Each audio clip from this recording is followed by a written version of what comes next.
Okay. Welcome, everyone. Let me get my headset.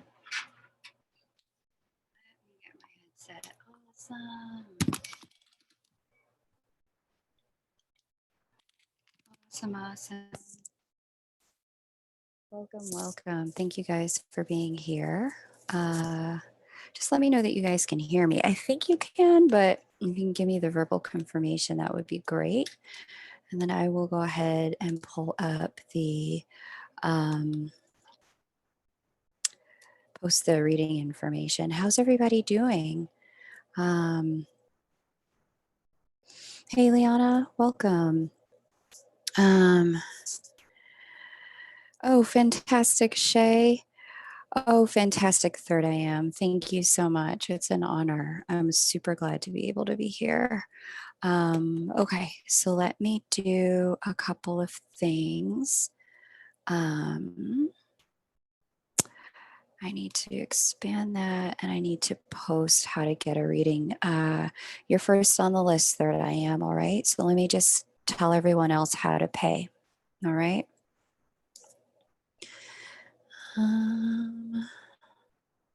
So today we're also going to do something different. Let me go to my other account.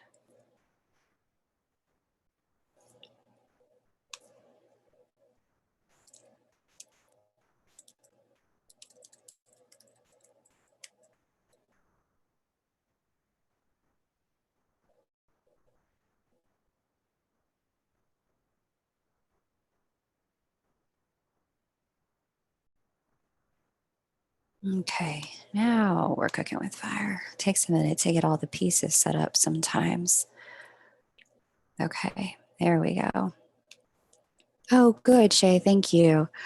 Why do I have a tool next to my name as a moderator? Because I made you a moderator. Yes, that is accurate. Hey, Marie, welcome. It's so good to see you. Oh, well, happy upcoming birthday, Lady Love. Happy upcoming birthday. Let me get you guys payment information. You know what? For those of you guys that are here or just joining, definitely subscribe to Spiritual Baddie.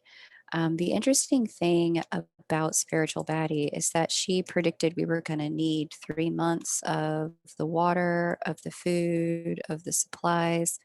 She predicted this back in like November, December. I think it was even earlier than that. It might have been, yeah, I think it was beginning of November is when she predicted this, that there was something coming in the early part of 2020 and that we were going to need to be supplied for about 3 months, which is about the time the professionals are saying it's going to take to really see a steady enough decline to start resuming life as usual. So definitely subscribe to Marie. She's super intuitive. Let me just get this. So you're ready when I call your name. Okay, that's the thing I want to post for you guys. So for those of you who want to get on the list, that's how you do it. And then I want to make sure that I have one additional piece of information for people because I know that some people really struggled the last time I came live to have the right information available for me. And when they didn't have the right information available and I gave them a reading based on the information they had, there's one woman who was just like outraged about that. And she just didn't give me what I needed. And she didn't like what she heard when I answered her first question. She wanted a second question. And I was like, that's not how this works. It's not fair to anyone else. So I want you to get what you want. But in order to do that, I need you to help me help you. So what I need is the following kind of information from you. Let me show you what I need in order to be able to read you.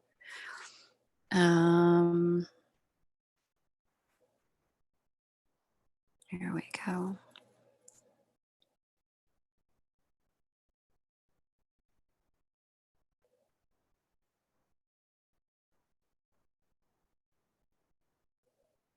I can read a few different things.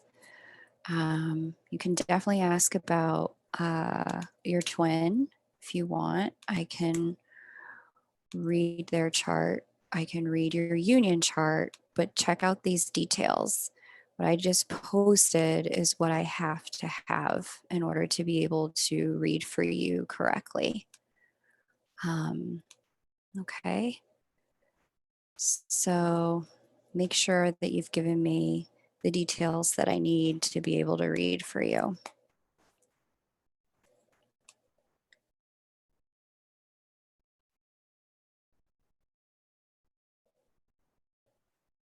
All right, cool. Okay, cool. Thanks, Lyanna. I really appreciate it. And Marie, thanks for moderating. I really appreciate that. Okay. All right, cool. So let me go ahead, Lyanna and third I am, you guys are first.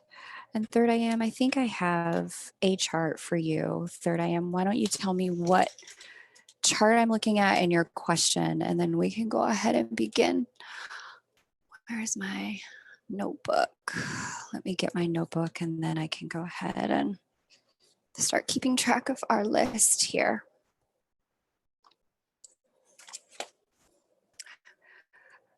Okay. And then, Lyanna, if you too would prepare your question and paste your information, that would be extremely helpful. Go ahead and do that now, Lyanna, and then that way, as soon as I'm done with third I am, I can get you read. Your chart. Okay. Okay. And then Sharuna, I have you as well. Okay. I forgot. I forgot to tell you guys before anyone else pays. I have a special thing that I'm going to do today. Very fun. Just as a little additional bonus, I'm going to bring out a 3-card tarot pool for you guys. If you want to do the 3-card tarot pool, that is going to be 30. In addition, so I will do your chart and then I'll do the 3-card tarot pool. So let me just clarify that here. There we go.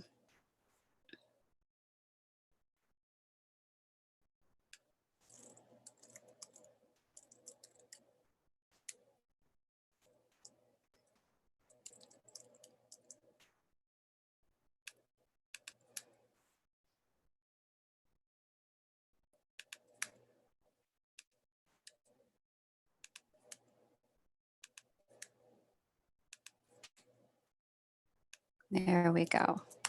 There's the details I want to give you. I've also got my Lightworker Oracle deck here too to provide additional guidance. I'll just, both for third I am and for Lyanna, since you guys paid first, I will give you guys the benefit of that on the house. You for the first two, just so you guys can see how that works. And then if anyone else wants to jump in on that, you're welcome to when you make your payment. We'll do a 3-card tarot pull. So, okay, third I am, you asked about shadows. Let me go ahead and pull up your chart. And then I'll be able to answer that question for you. Okay. And then after third I am, we have Lyanna, and then we have Sharuna. Okay. Awesome. Hey, Gemini Princess. How are you? Okay.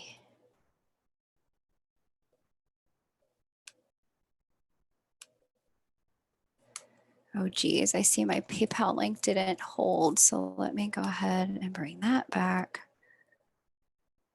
So many details.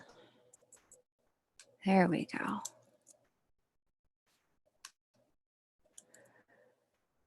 All right. There we go. That ought to do it.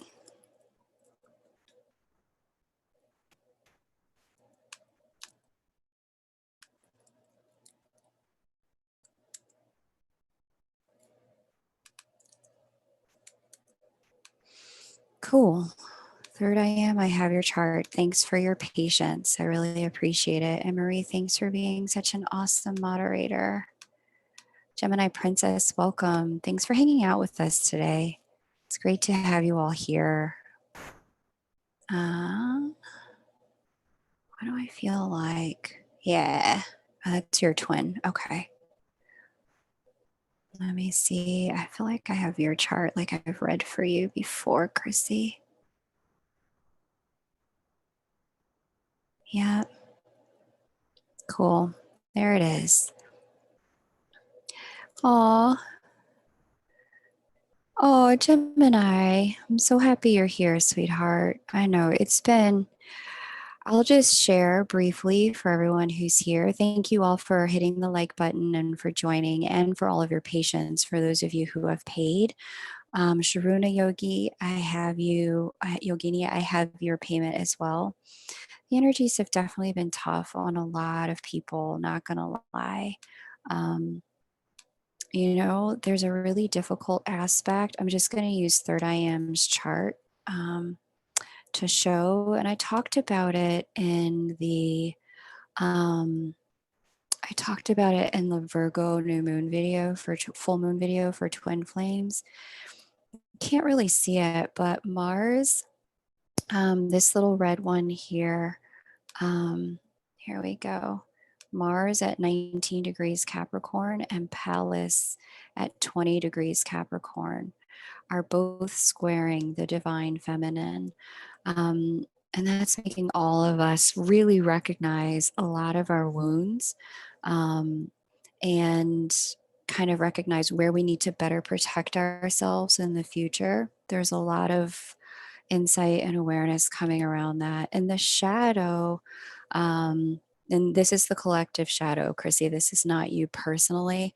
In the collective shadow, there's so much self-defensiveness, self-righteousness, self looking out for self with the partnership asteroid moving retrograde, and a ton of energy being put to there's just like a lot of anger. If you're not meditating, if you're not actively grounding the energy, there's a lot of anger over sadness, confusion, over not feeling well protected enough with Palace in the mix, feeling like you should be better protected. And then there's anger about not having that. And so, the way to work with this energy is to just pay attention to what's coming to the surface and what's the root underneath it. And then from there, you can give yourself a lot of permission to grow. But, you know, this is a time where being solo may feel best if you can, because it's very easy to lash out at others. Now, coming back to the conversation at hand, let me focus on Chrissy. Thanks again for your patience and allowing me to get that message out. And welcome everyone. If you would like to get a reading, just scroll up so you can see how to do that. Chrissy, when I look here at what's going on in your chart, I believe you asked, how's the shadow? Where is it? Shadows you can work on within yourself, right? Okay.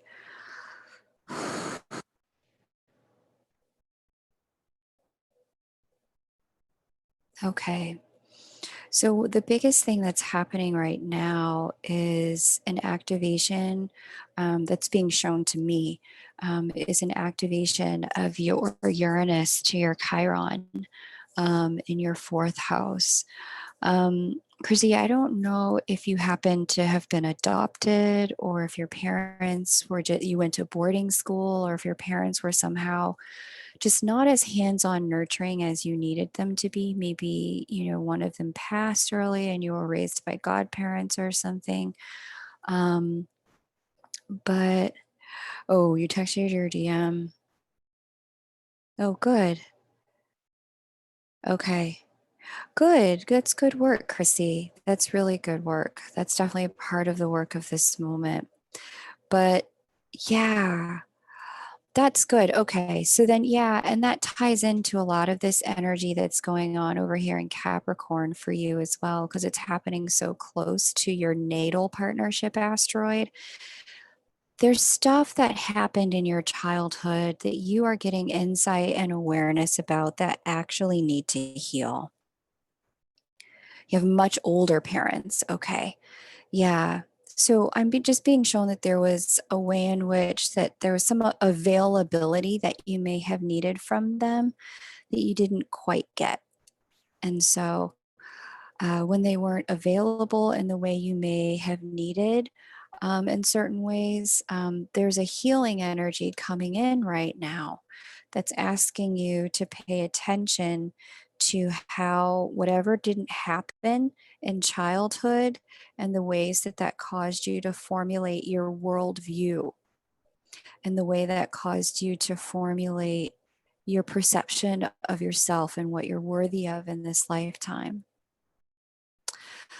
That information is getting activated by what's over here in Capricorn, and then thereby activating what's going on in uh, with partnership asteroid and partnership house by transit, which is a retrograde. And it's really going to give you the opportunity to have a really fresh new start in love once this year is over. It's going to give you the chance to get a different perspective on your seventh house of love and partnership and commitment, especially because you have the emotional nurturing energy of Cancer here on that house. And Uranus is making an aspect to your descendant line here. Chrissy, you're being really asked to look at the templates for love that you got from your family right now. And they may have been perfect parents. Maybe they weren't unavailable in any way at all.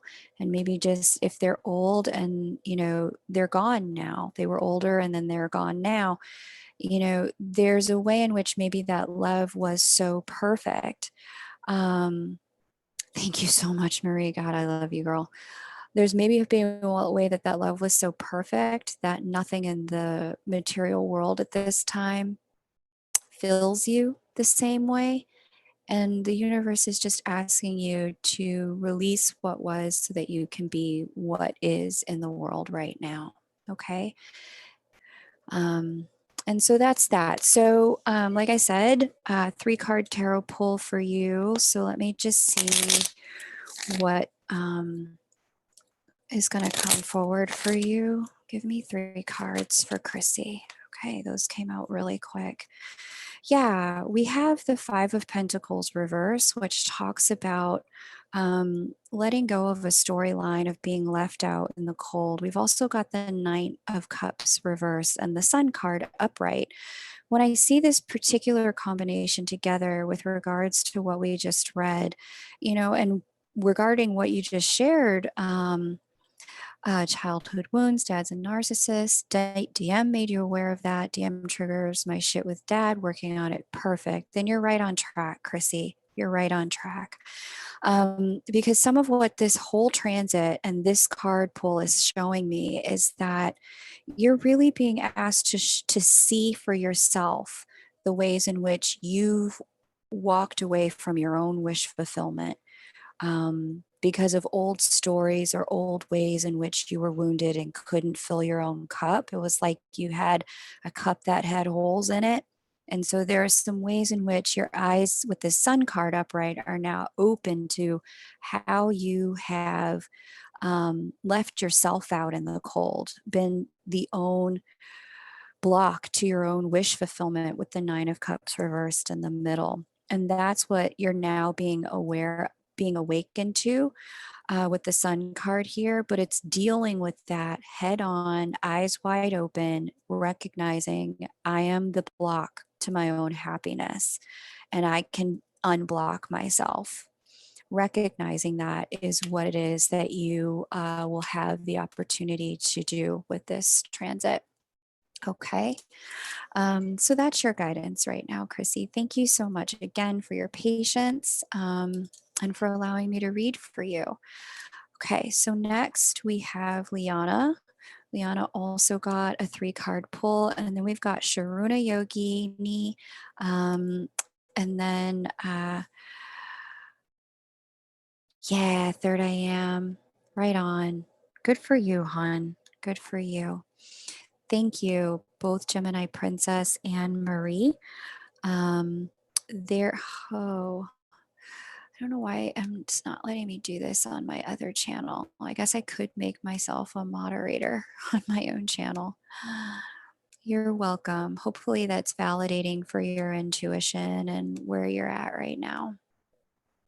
Okay, so Lyanna, it's your turn. I see you've given me your information, so let me go ahead and pull that up. After Lyanna, we have Sharuna Yogini. Sharuna Yogini, are you here?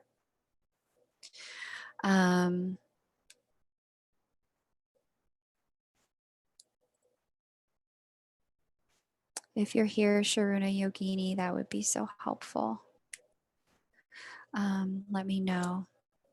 Okay, good. I'm glad that that's validating. And for anyone just joining, welcome. The prices are just posted. Marie's also posting them, Spiritual Baddie.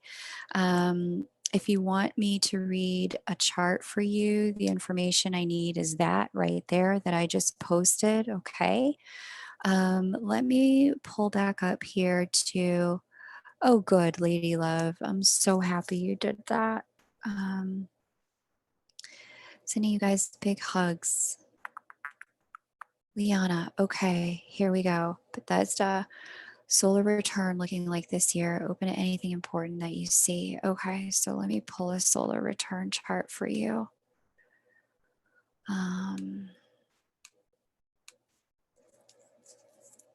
Okay, cool, Valeria. I didn't realize that was you. Okay. Valeria, go ahead and get both your question and your birth details ready to paste so that when it's your turn, I will be able to read for you. I'm going to go ahead and do Lyanna. Okay, so Lyanna, let me share screen. If anyone else wants to join the list, you can.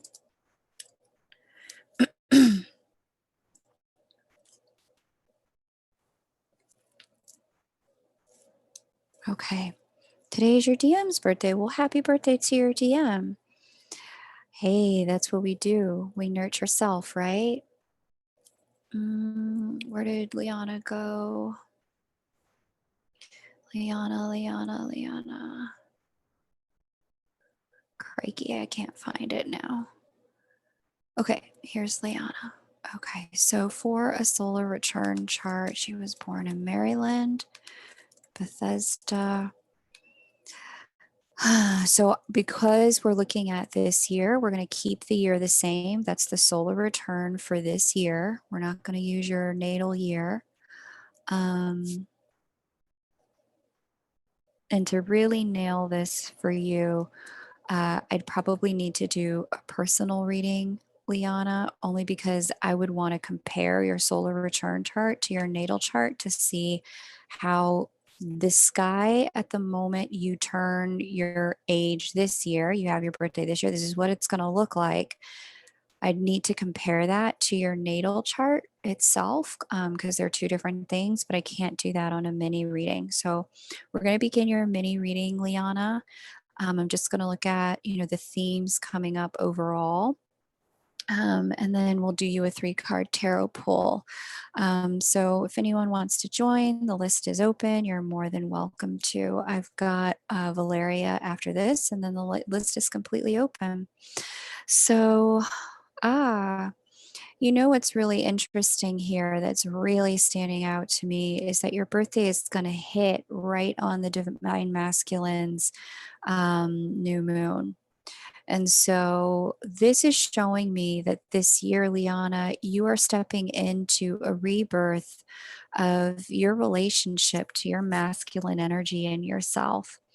You're going to start to learn, and because this new moon is conjunct Chiron, and this is all happening in the second house of the solar return chart, you're going to start to value your masculine energy in a new way, Lyanna. It's going to give you some understanding of how they say the masculine principle has three core drives: provide, protect, and procreate. And so you're going to really be getting some clarity about ways you need to better provide for yourself. And you're being asked to learn how to really value the ways you have provided for yourself prior to now, because this is all happening in the sign of Aries, the sign of the self. And this is second house: self respect, self esteem, earned income that we make with our own hands. The second thing is, I see that there's going to be this year a theme around, yeah, it looks like you're going to level up around money in a really significant way, Lyanna. There's some things that are breaking down around, things that are breaking down around the way you've previously earned your money. Things that didn't really work out, shouldn't have worked out because they just weren't for you. And the structure of them, it looks like you're letting go of structures around work and earning income that compromise you, that leave you getting the short end of the stick. And so this is really, Lyanna, I gotta say, this is truly a year of Lyanna first. It's not that you're meant to be self centered, but it is that you're meant to be centered in yourself. Like so clear about what you need, how you need to provide for yourself, how you need to protect yourself. Because with partnership asteroid going retrograde, um, as you hit this solar return, one of the major themes isn't about looking out for other people, it's about looking out for you. Um, and really understanding who you are and what you bring to a partnership, and how you feel and what your needs are. Let's get into your 3-card tarot pool. So those are some of the major themes for this year, Lyanna. Um, Thanks for booking a reading and letting me read for you. Really appreciate it. Um, it's, yeah, solar return during coronavirus craziness. Just trust that the year is going to get better and better. Give me 3 cards for Lyanna, please. Okay. Got our first 2. Give me a third card for Lyanna this year. Give me a third card. Okay. Yeah. Okay. So the way these came out, we've got Page of Swords upright, Ace of Cups upright, but Temperance reversed. And Temperance is the major card here. Anytime we have majors, we're talking about the divine intervention. And we're talking about trying to save up for your own car and eventually moving out of your mom's house. Perfect, Lyanna. You're working it, girl. You're right on track. Because the Temperance reversed is talking about how there's a lot you've probably been praying for and asking the divine to support you with, and step in and intervene for you around. Um, and the divine is definitely here with the Ace of Cups upright. We've got this hand coming out of the clouds and presenting you with a divine gift of emotional clarity and emotional wisdom and emotional integrity. But that's what the divine is providing you with at this time. It's not going to provide you with an intervention. It's going to endow you with the emotional clarity you need to do what you have to do.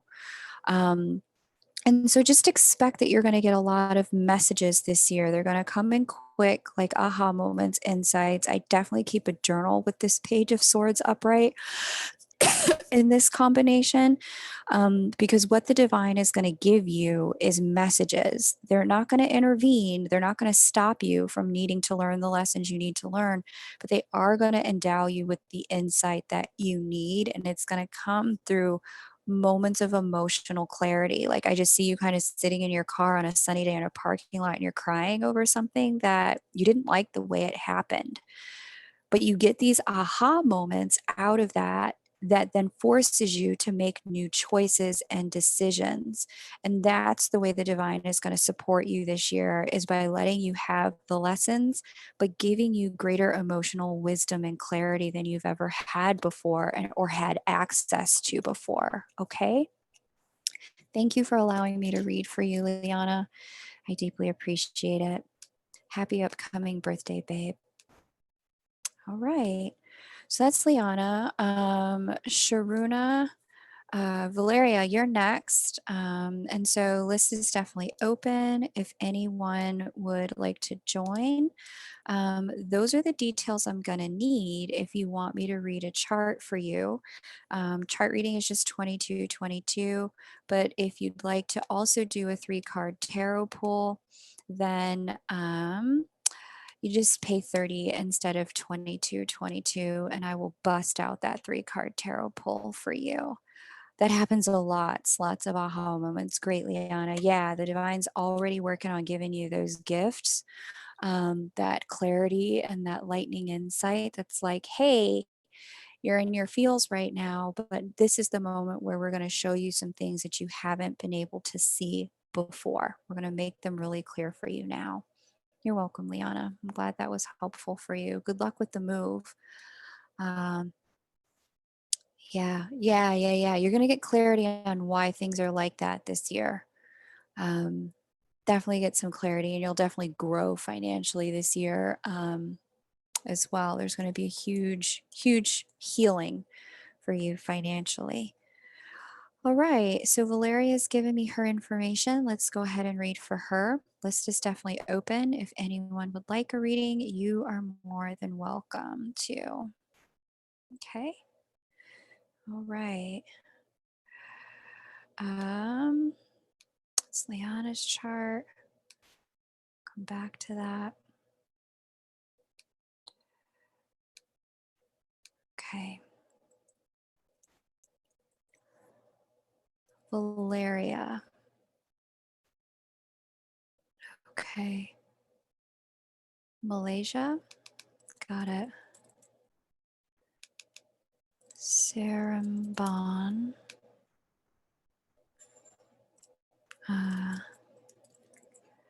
All right. And let's go with February 25th. Happy belated birthday, Valeria. 1997. 3:06 p.m. All right. You had to quit a recent job due to being very overwhelmed, but it's like I could never settle into a temporary job, no matter how much stability it brings. Got it, Valeria. Okay. What's your question about this, Valeria? Um, Thanks for giving me the background. You're welcome. Thanks for the background, Valeria. Talk to me about what the question is about the circumstance, and we'll get a question. We'll get an answer for you.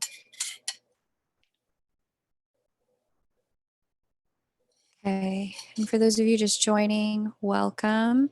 We're doing live mini readings, one question mini readings, and you are welcome to jump on the list. It's open. Valeria, who I'm reading for now, is the only person on it. 2222 for a mini reading. And then we've got a 3-card tarot pull, which can be done in addition to that for additional clarity for $30. Okay. So yeah, I got the situation, Valeria. Just let me know what the cue is.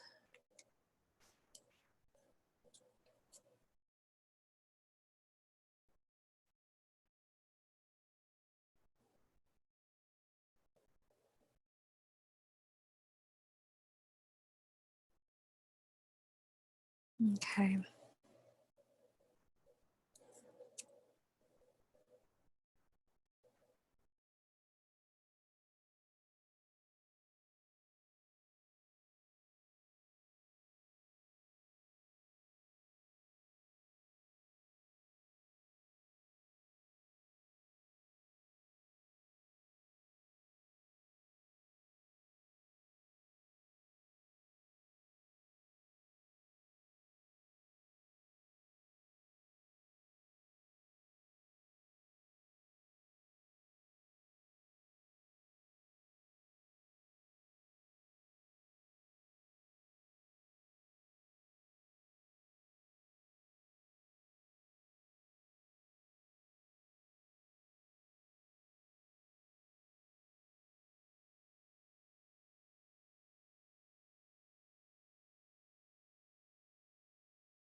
Got it. Okay. Thank you so much. Marie, you're the best girl. Thank you. Okay. What job is meant for me and how do you obtain it? Got it. Okay. Well, first thing I want to do is just tell you I empathize. Um, I've definitely been in that position in my life where um, I've not been able to I had a job, had to leave, company was underwater. Marie, you're funny. I was on mute. And I see that you're in that kind of a situation now where because of the transits, um, you know, this area of your chart is under fire because of what's going on in this area of your chart. Um, and so, my dear, my dear, my dear, the first thing I'll tell you, Valeria, is that this comes to a complete close at the end of this year. There's a little bit more back and forth. You're almost there. This was a 2.5 year period where things were always going to be a bit rough. And I can see actually for you, it's been rough for a little bit longer than 2.5 years. But yeah, um, it was going to be a little rough for this short period of time, but it was meant to help you do a couple of things. It was meant to dislodge you from a relationship that wasn't serving you, given all this action is happening in your seventh house of committed partnership.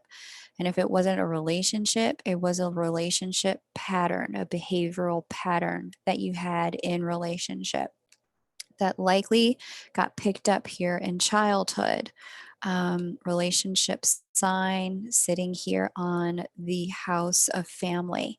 So there's something that went on in childhood that from the arena of relationship is like what's being shown to me is like a lever, like popping you out of a place that didn't fit in the first place so that you could breathe, so you could grow and finally become your true self and who you really are with all of this energy aspecting your first house.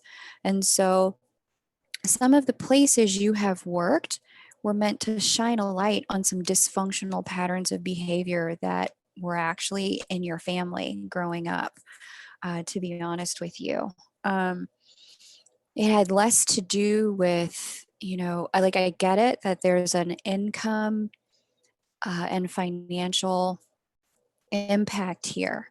But you were brought through the situation to be shown mirrors from your family circumstance, some of the people that you were working with, and some of the ways that certain things that were structured were dysfunctional in a way that it was meant to show you exactly how there were things that went on in your childhood that got baked into your template of how you see the world, people, and relationships that you're meant to throw away at this point. And so, financial impact, of course, real. We don't want to dishonor that. And simultaneously, um, that you were allowed to go through that situation so that you could get that clarity. So, that's piece number one. The kind of job that's meant for you is something that's really going to allow you to lead, Valeria, with fire on the 10th house of fame and honors, in particular, the very leadership driven sign of Aries. The fire on the second house of earned income, the royalty sign and leadership from the heart, Leo, and with fire on the cusp of the fifth, which is the house of creativity. We've got Sagittarius here and we've got Scorpio here.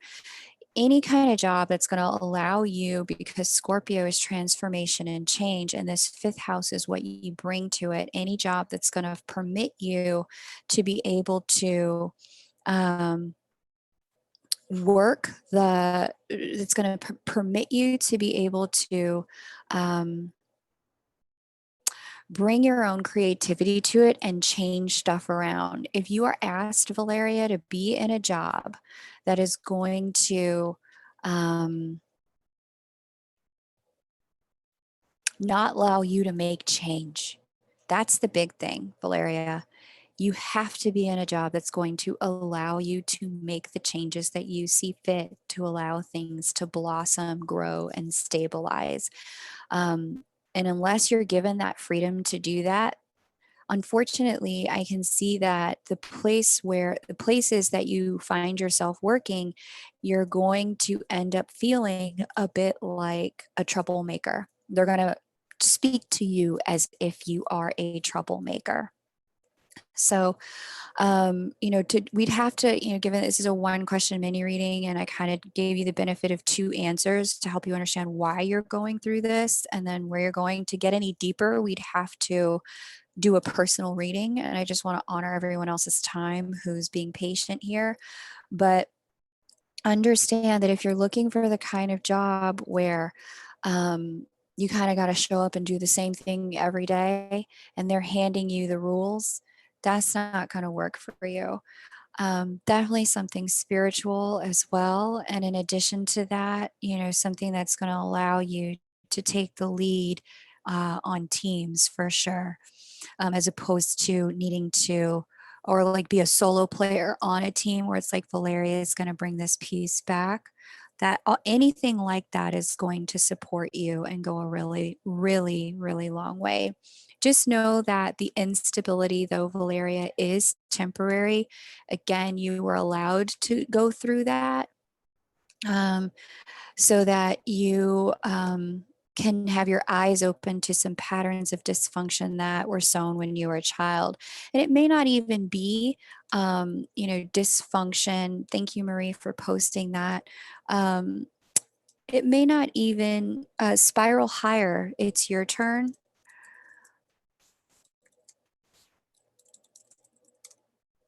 If you could go ahead and give me the information I need to read for you, that would be fantastic. Here's the information I need. I see you also got a 3-card tarot pull, so I'll be doing that for you as well. Raymond Hermosillo, I got it. Raymond, what's up? I'm so happy to see you, hon. Thanks for joining in. Thank you, thank you, thank you. It's great to have you here. I like your emoji bomb, sweetheart. Thank you. But what I was going to say to you in conclusion, Valeria, is just that it may not even be that there was dysfunction within your family. It may even just be that your parents didn't want you to change. Latino heat. And so you were at a job that didn't want you to change either, but the nature of the way what you bring to an environment of work is change, Valeria. And so by trying to force yourself into a circumstance that didn't allow that for you, it was never going to work long term. And that was one of the things you were meant to see with those experiences. By 2021, all of that shifts for you. Okay, Valeria, thanks for allowing me to read for you, hon. List is open. I'm about to read for Spiral Higher. And then after that, that's it on the list. Oh, Rashne joined. Okay, cool. So I'll read for Rashne as well. But those are the only two on the list. And then if you want to join, now's a good time because we're moving pretty quickly through the list. Yes, Latino heat. Bring the heat. Thank you so much, Marie. I really appreciate you. You being such a great moderator, Gemini Princess. Oh, Valeria, bless you. If that's a sneeze. Was that useful for you? Did that clarify some things for you, Valeria? Hey, Kylie, welcome. And I think I saw Jamie come in too. Jamie, welcome, babe. All right, cool, Gemini Princess. I would love to read for you. Yeah, so yeah, let me know if that clarified some things for you, Valeria. Okay, cool.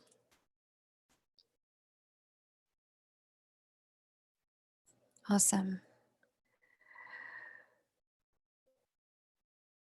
Oh, okay. Let me fix that. I'm so sorry. Let me try that again. Thanks, Raymond. They're letting me know. There you go. That should work, no?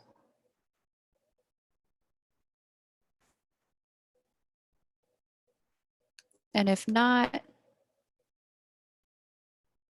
oh, is that a space? What's going on there? No, it's not a space. Here's that PayPal if you guys need it. Okay. All right.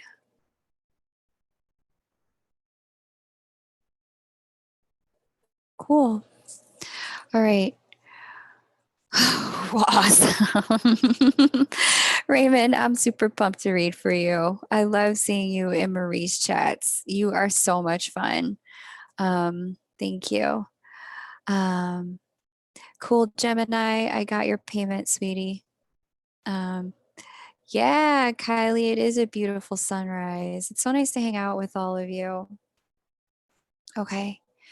Right on, right on, right on. Okay. So where is spiral higher?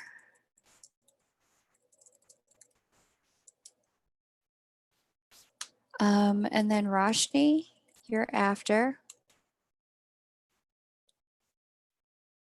Okay, and then Jamie X, join.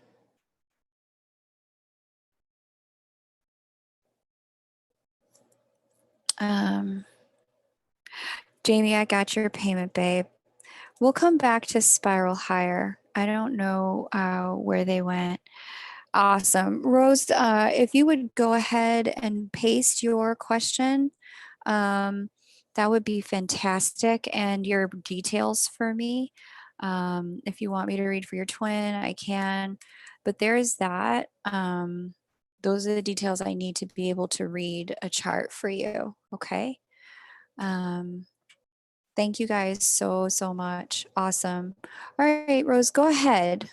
Paste your stuff for me. We'll come back to spiral higher. After Rose, there's Leah, then Jemmy, and then Jamie. And then that's it. List is definitely open if you want to join it. $30 gets you chart and a 3-card tarot pull.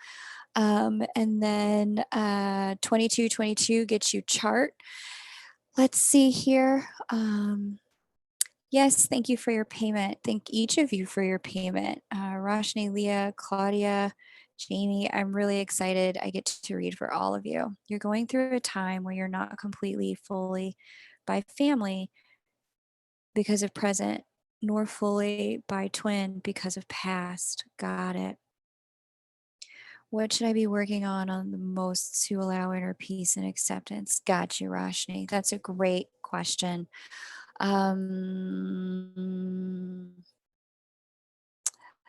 Cool.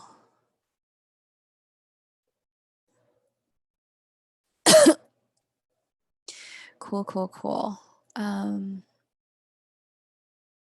Okay, thank you for the details. That's exactly what I need.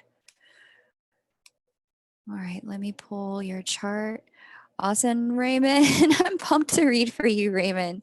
You bring so much enthusiasm and so much light. Everyone I've met through Maria is like a total light badass. They just bring so much lightness and so much like high vibe. So, all right, Rose, let's have it. Okay. Mauritius. Ooh, babe, where is Mauritius? I don't know where that is. Okay, Mauritius. All right, so I'm imagining it's an island. I'm going to pick Port Louis to read from because I imagine the island all has one time zone. July 28. Nope.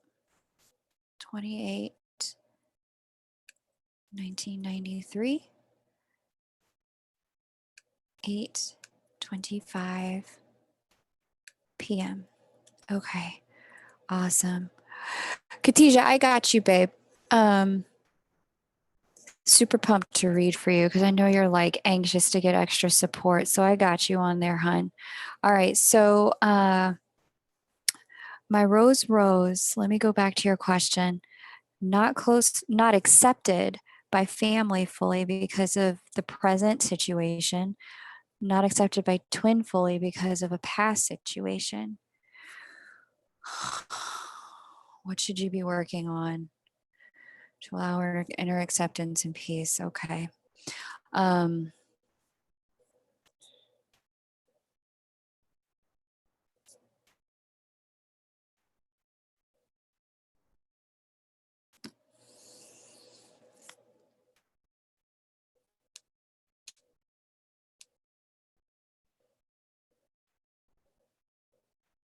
okay. Yeah, so I can see that the ruler of your house of family and home is under attack by Saturn and Pluto here. And under attack is and Mars. Under attack's a rough way to put it. What's actually happening is a clean out. Your family's not going to be the same after this, and neither is your role within it. This had to happen because your role within your family had to evolve in order for you to become the kind of person that you respect in this lifetime. Um, that's the thing to focus on with the family. So I'm going to say that again, just so you can hear it again. What's happening right now is a clean out. You're never the way you sit and who you are in your family is never going to be the same. And this had to happen so that you could become the kind of person that you actually respect in this lifetime. Okay. So there's that. The next piece about this has to do, it's not easy. That's not easy. I'm really being shown here that there are some things that you wanted and a way you want to be and a person you want to be that it was going to force you to let go of the role you had within your family. And so they're grieving right now and you're grieving right now. That's the reality of this. They're grieving the little girl that they thought they lost. They didn't lose you, Rose. You're just an adult with her own thoughts, her own desires, and her own wishes and dreams. Um, but they had a perception of you that you've shown them to be untrue. And so they're in the process of grieving that at this time. Um, yeah. And while they do love you unconditionally, I also recognize that the experience you're having with this structure thing that's going on here is showing you that the expression of that love, their capacity to express that love, is being demonstrated in some very conditional ways. The feeling of unconditional love is there for sure with this Mercury in Cancer for you and this Venus in the fourth house for you. Oh my God, they love you. They love you so much, Rose. But the structure of the way that they were loving you had to be broken down. And that's what's going on right now. And so, what you need to focus on right now, um, what you need to focus on right now, my love, is letting them break down that structure, giving them permission to grieve the person they thought you were while they adjust to the person that you are. Rose, the other thing to do is, Rose, I don't know. Oh gosh, what scene was that? What show was that? Thank you, Spirit. Show me what show it was. Okay, Downton Abbey. I don't know if you remember, if you ever saw that show, but on Downton Abbey, there are these three daughters of the Earl of Grantham. And the British aristocracy never has very strict rules around who they can marry and who they can share a life with. But the youngest daughter of the Earl of Grantham fell in love with and chose to marry the Earl of Grantham's chauffeur. That's I mean, even among all of the servants of a household, the chauffeur is among one of the lower ranked servants. Not the lowest ranked, but one of the lower ranked. Like she couldn't even marry something that was higher ranked. She picked something low ranked. And so, there was a moment where the daughter stood her ground, because it was the father who was saying to her, if you make this choice, there will be no more money for you. There will be no more place for you. You will be taken out of society and out of this home. And she said, her exact words, I've seen Downton Abbey too many times. Well, bully for that. She was like, well, fuck that. Fuck that noise. Like, I don't want that in the first place. And then, she's continued to show up. She continued to stay connected. She continued to demonstrate love. She didn't run away. She could have. She almost did. She didn't run away. She stayed connected despite the way her father was treating her, which wasn't very kind or very nice. And the thing they were pointing out to me for you was there was a scene where she announced how she was going to get married and when, or something like that, and that she was going to go and she was going to live in Ireland with her husband. And she just told her father, look, like, that's fine if you want to break up the family, but just know that it's you breaking it up, not me. Anyone who wants to come to my wedding would be very welcome there. And so that's what I'm being shown for you as what to focus on, Rashne. It's the unconditional love component, babe. Because here at the base of your chart is this Venus in your house of family and in the sign of the twins. And the separation you're feeling from both your twin and your family, you're being asked to focus on the truth of love. And by doing that, you're going to usher in a massive change when the North Node eclipses start to hit this Venus. You're going to usher in a massive change for both your family and for your twin connection. Okay, let's go ahead and get to your 3-card tarot pull, babe. I'm sorry it took me a minute to articulate that. Let me show me 3 cards for Rashne. Show me 3 cards for Rashne and what she needs to focus on to be at peace with how things are going. Show me one more card for Rashne. Okay, yeah. Okay. Okay, babe, this is not an easy moment. They are reflecting back to you that there's 2 major arcana cards here, but they're in reverse. And what that's showing me here is that the divine sees your pain and your heartbreak at this time. But they're not intervening at this time because this is one of your divine lessons. The 2 major arcana here is in reverse are temperance in reverse, which is the ability to bring things to balance by the hand of the divine, and judgment in reverse, which is the opportunity to resurrect that which was previously gone. Those 2 paired with the 9 of cups in reverse is showing me that this is a time of significant frustration, heartbreak, and it almost feels like no matter what you say and no matter what you do with your family, this is not going in a way that is making you happy. And so what you need to accept and focus on here is that from this moment, there is no turning back. There's no turning back at all from this moment. Both your family and you are going to have to find new paths of loving forward. Okay. And those new paths forward of loving actually are going to bring you, because if I look at all these cards in the upright, because they're all here, they're telling me that the energy is here. In the upright, this is going to bring back family union and family harmony with the divine, because the behaviors right now in the family are showing us that they're not acting from a place of divine love with you. Okay?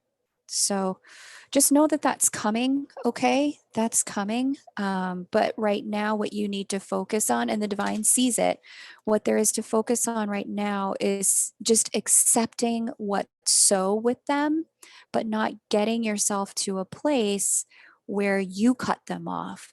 They may try to cut you off, but don't you close your door. Tell them that they're hurting you. Show them that you are in pain, but demonstrate that love does not demand people to be different in order to be received. Ego does. Show them that you understand their disappointment, but you choose to love them anyway.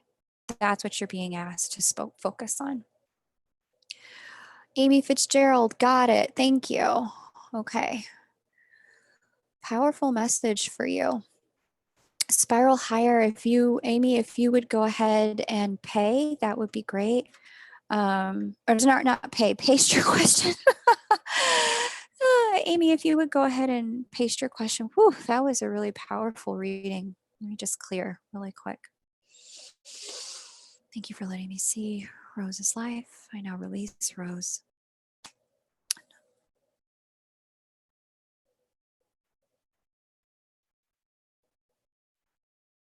Okay. Thank you, Gemini. I appreciate that. Okay, Spiral Higher is next. Then Rashne, Raymond, I don't know if I saw your payment come in, babe. Let me look really quick.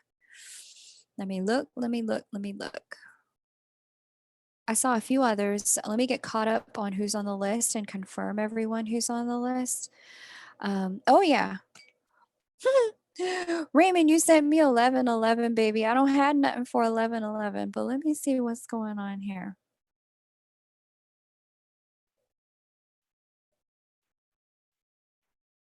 That's not what I'm trying to do. PayPal.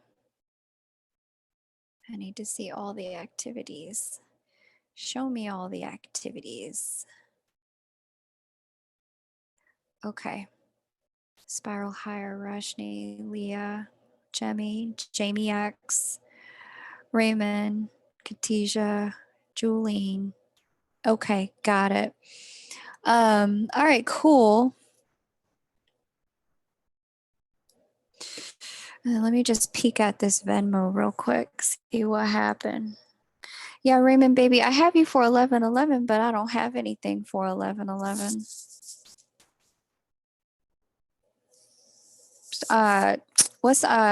Marie will post you the and Gemini Princess just posted you the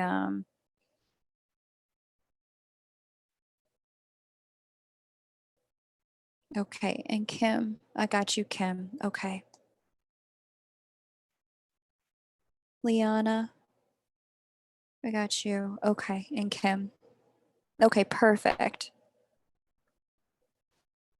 Perfect. Okay, fabulous.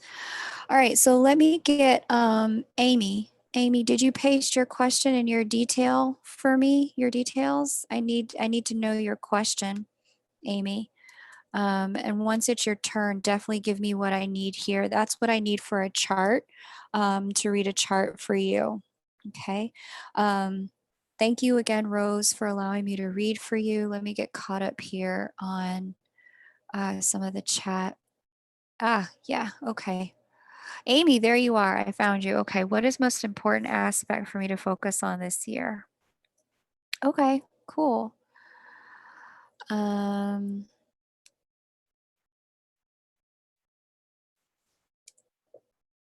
so if you could just wait, everyone else, until I call your name. That way I don't lose my place in the chat. You were born in Meridian, Mississippi. How's Meridian? Are people freaking out in Meridian too, Amy? Although you may live someplace else now. I'm picking up that you probably do. I don't think you stayed there. 3:02 p.m. Okay.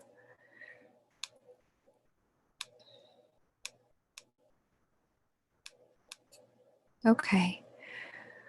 Thank you all for being so patient with me while I get these messages out. I really appreciate it. Okay, and Amy also got a 3-card tarot pull. Okay, so the most,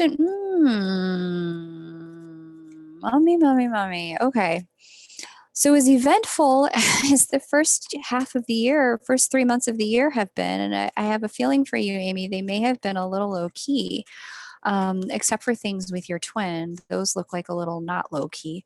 Um, they look a little separated at the moment. Um,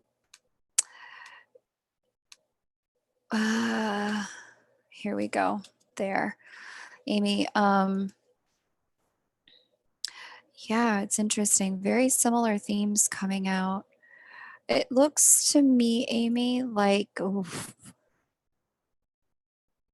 okay. Whew.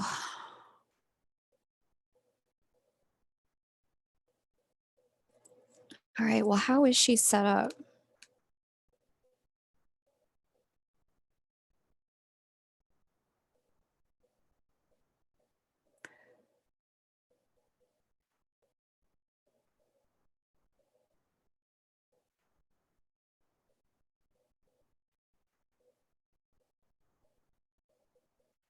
Neptune.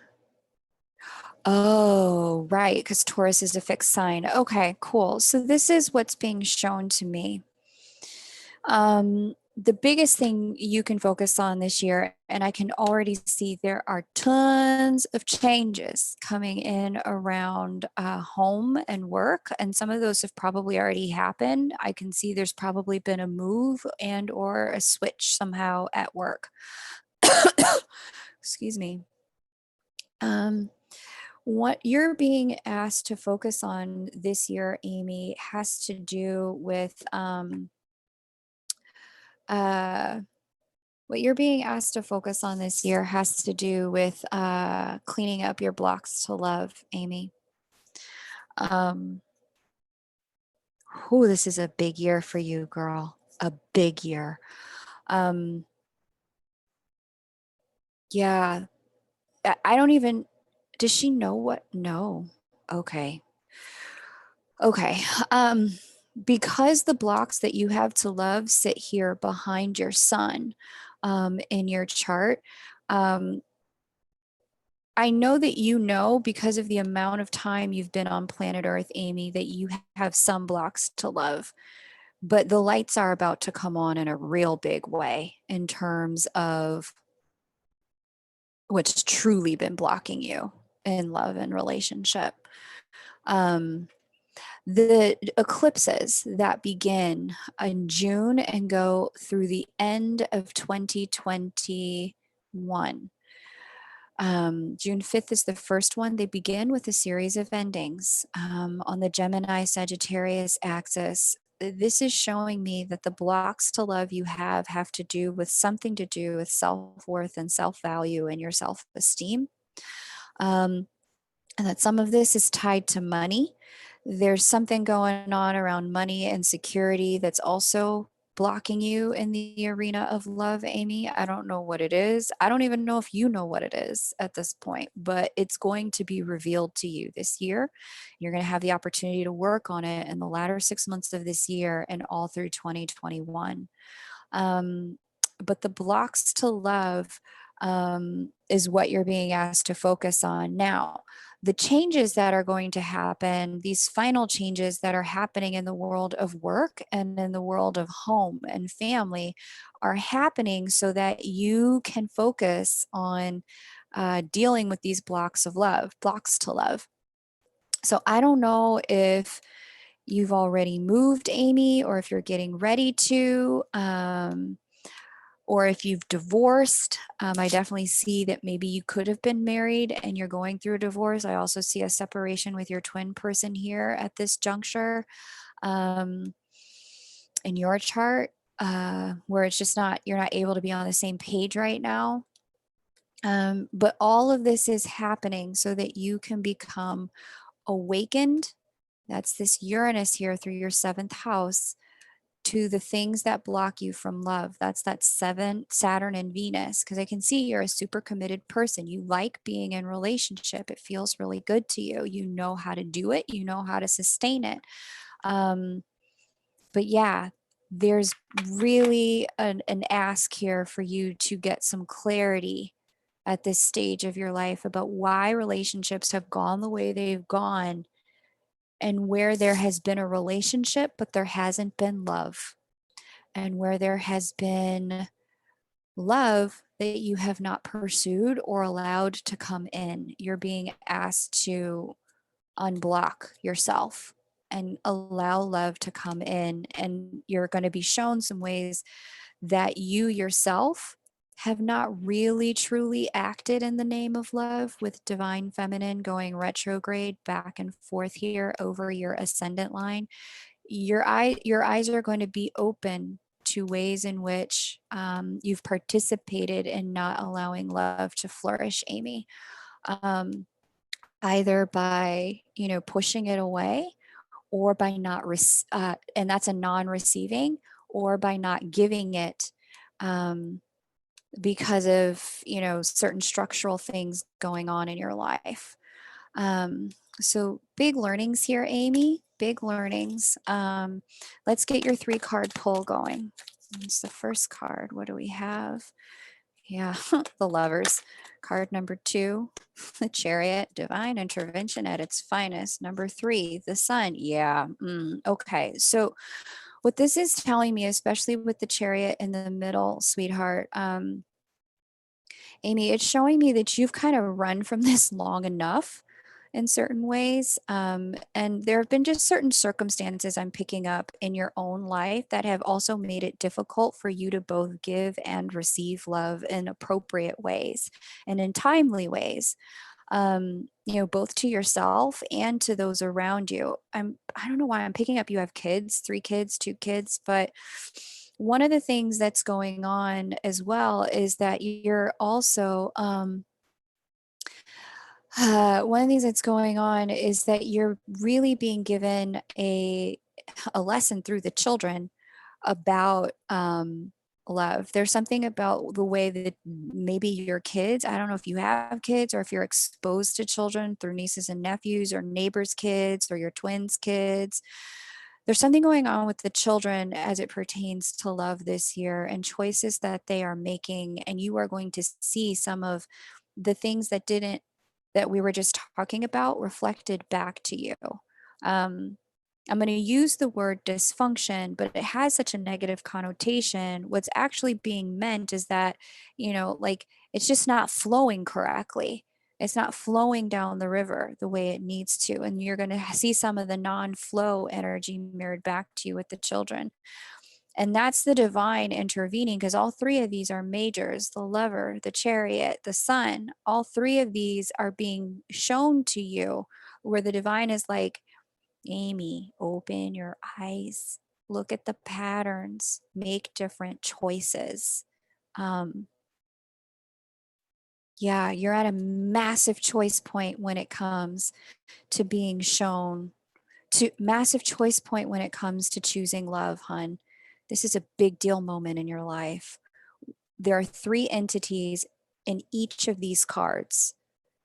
And the divine is really standing with you and saying, love is there, love is real. What are you going to choose? You can choose the path of love, or you can choose the path of not love.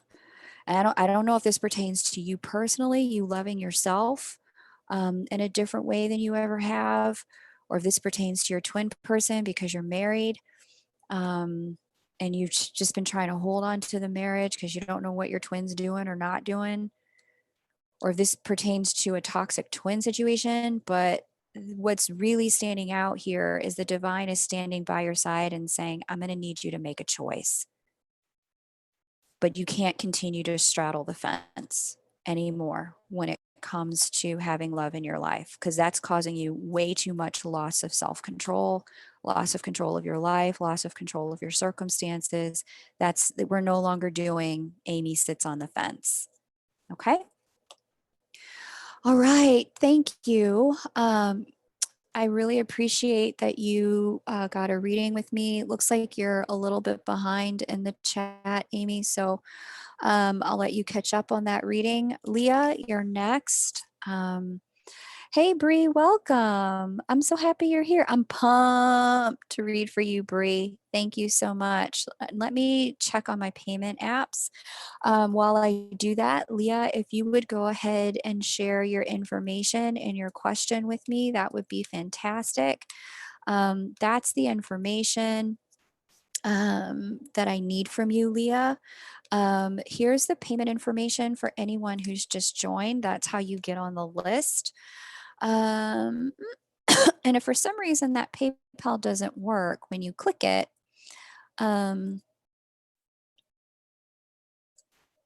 here's this. Raymond, let me know what you want me to do, babe, because I have, what's it called? I have your 1111. I'm happy to send it back to you, but I just don't have anything for 1111. It's either 2222 or it's 30.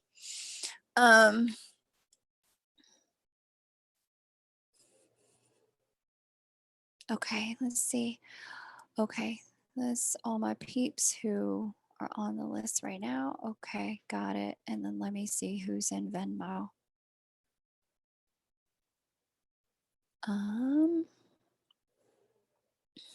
Okay, so Leah, hook me up. Okay, thanks, Leah. I appreciate it.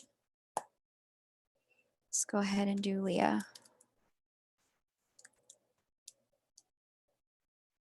Okay, after Leah, there's Gemini, Jamie, Khadijah, Kim, Jolene, in that order. Okay, list is definitely open. If anyone wants to join it, I would be honored to read for you. Okay, let's go ahead and move on here with Leah. Leah, okay.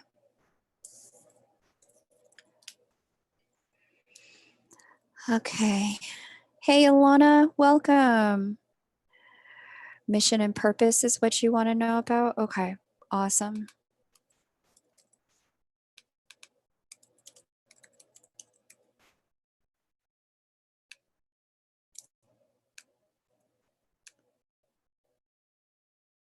Eight, 4.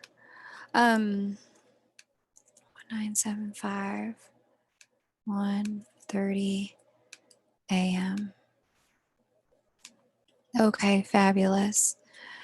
All right, Leah, let's go ahead and get into it. Leah's got a chart reading and a 3-card tarot pull. Oh, let me get my chat back up so I can see if you have anything to add while I read for you, Leah. Okay.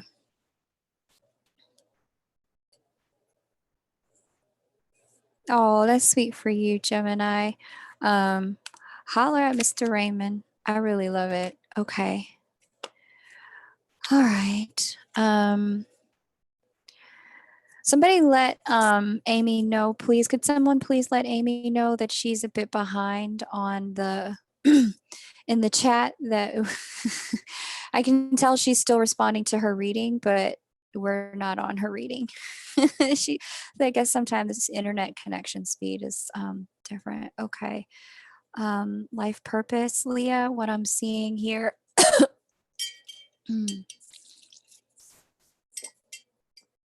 Interesting.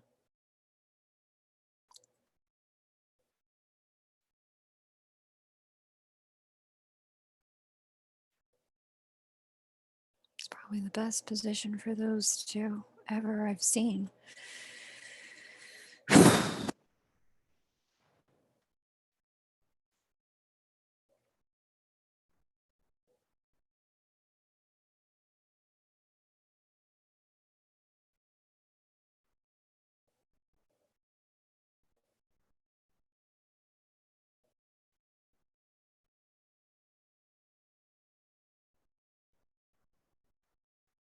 Mm.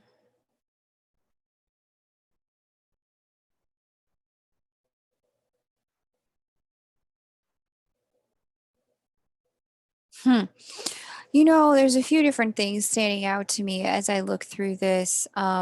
part of what you're here to do as a twin is to really help people understand how to, this is going to sound judgy, and I own that. It's just a lack of better words, and I'm trying to stay flowing with it. Part of what your twin mission here is showing people how to commit correctly. And this isn't, Leah, this doesn't have anything to do with him. This is just your piece of the mission. You can do it with him or without him. But now that you are aware and you're intuitive and you know that you're a twin, this has to do with recognizing just how to commit correctly. Um, there's something about commitment that doesn't come with the right kinds of freedom or the right kinds of devotion. And that's the paradox of commitment, right? Freedom and devotion seem like opposites. I'm giving you a lot of freedom, but I'm also going to be totally devoted to you. Well, then how is that a commitment, right? But when you give freedom, the freedom for a person to be themselves, to want what they want, to have what they have, when you truly are giving freedom, uh, most people like to stay in a love that has a lot of freedom in it. They become completely devoted to that kind of love once they've begun receiving it. So, yeah, it's a really interesting energy here because, I'm looking up here at your 10th house of fame and honors. I'm looking at your second house of earned income and your fifth house of creative endeavor and offsprings. And you've got some signatures here of an energy that speaks specifically about standing up for yourself when you have been wronged. It speaks about deep commitment in an emotional bond, and it also speaks about transforming dysfunctional patterns in relationship. And so, what's interesting about this is that when you place them all together and then you look at the rulers of, these energies here, Jupiter for this Piscean energy, which sits with Chiron, you know, the moon here, which sits with Nessus here in your first house, and Gemini and Cancer, rulers of this Cancerian energy in your house of earned income.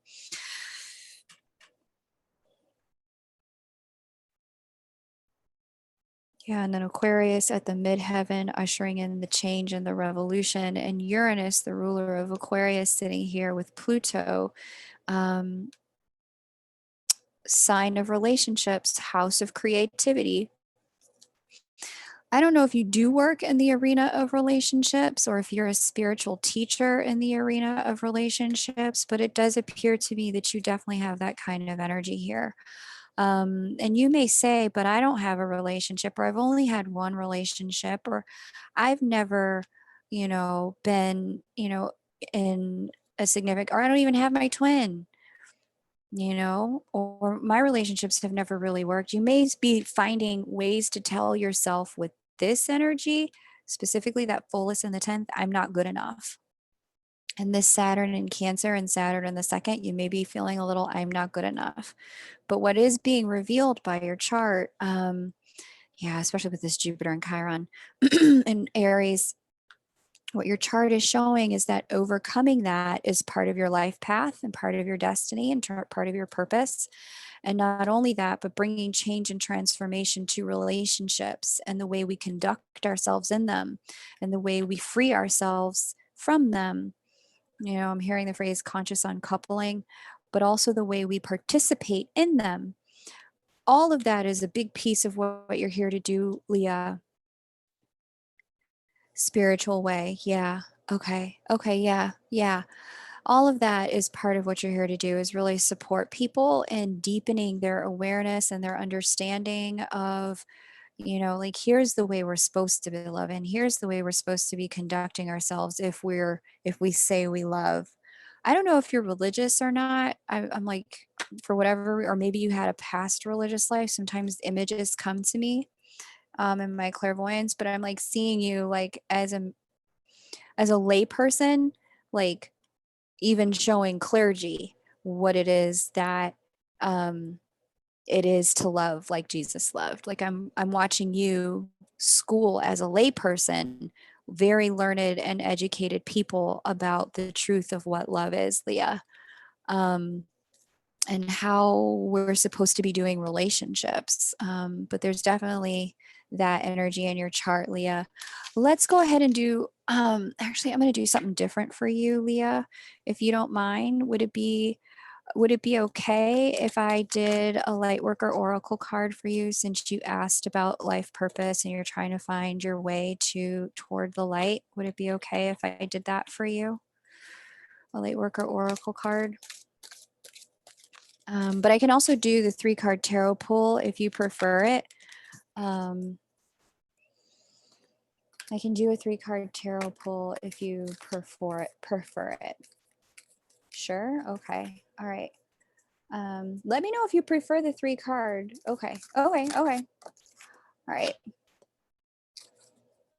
Yeah, interesting. So the card you got was the 4th ray of harmony. It's funny because this card that's on the bottom of the deck came out twice while I was waiting for you to answer. So I think you're supposed to hear that one. Let me go ahead and, hey, little guidebook. Where did you go? There you are. I think you're supposed to hear invitation to connect. All right, number 19. Yeah, because the book just flipped right open to it. That's your card. Here we go. Invitation to connect. Love exists throughout our universe. Many loving beings that do not belong to the human race exist. Exist in worlds beyond the earthly realm. Among these are those who are aware of the spiritual plight of humanity and are willing and able to help us move forward.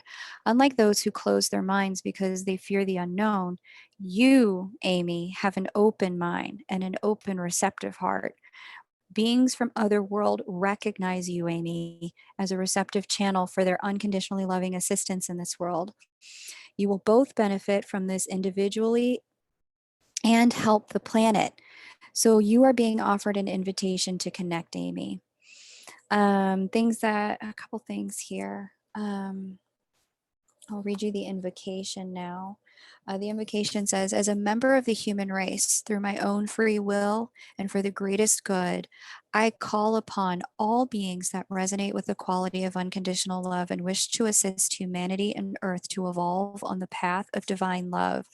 I ask for the unconditionally loving ascended masters that serve Christ consciousness to be the gateway through which permission is confirmed for these beings to enter Earth's field and assist humanity according to the divine will, grace, and love.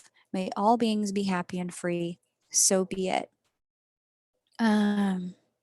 Yeah, really powerful message for you here. It's basically saying that, you may not recognize it or know it, Amy, but the divine sees you. The divine recognizes you and your work, and there's active intervention on your behalf at this time, to facilitate your life purpose being more fully expressed on the planet, because they recognize that you've taken a stand for the light, you've taken a stand for love, and as a result, they're helping you find your way to a place where your life purpose can be best expressed. And so you just need to ask and give them permission to intervene. That's all you have to do, is just give them permission to intervene and to show you and to give you signs of which way you're supposed to go. Okay? Awesome. Cool, Kylie. You can have one. You can have one on your turn, baby. When it's your turn, we can do that. All right. So thank you, everyone, for all of your patience. List is definitely open. If you would like to get a reading, you can. It's now Leah's turn. So Leah, when you're ready, go ahead and paste your question and your information. The information that I need, Leah, is now there in the chat. After Leah, we have Gemini Princess, Jamie, Khadijah, Kim, and Jolene. Yeah.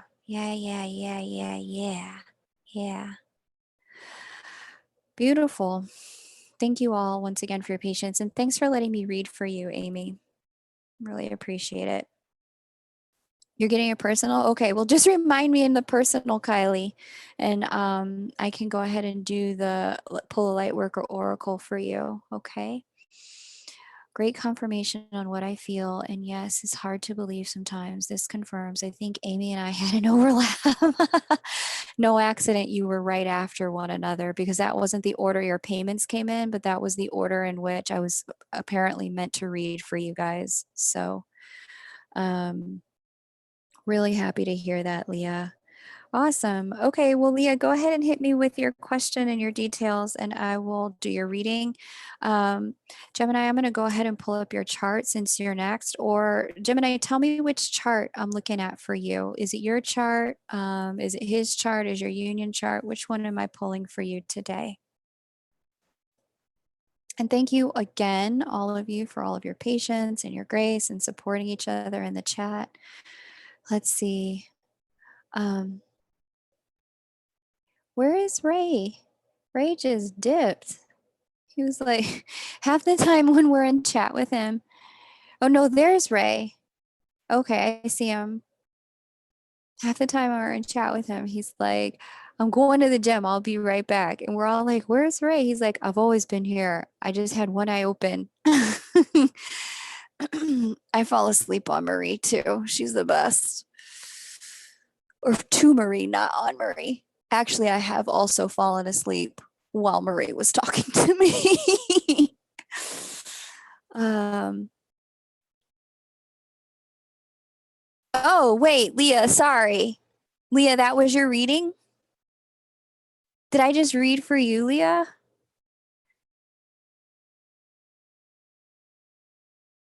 Oh gosh, I must have been really confused.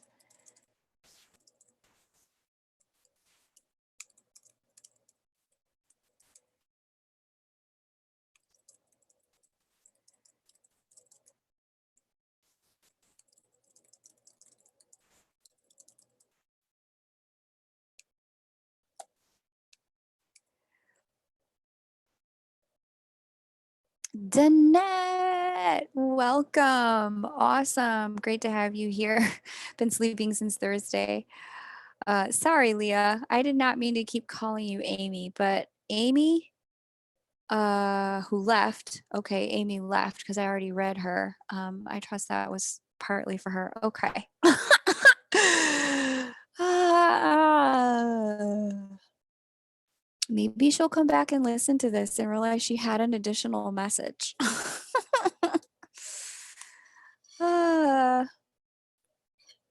Okay.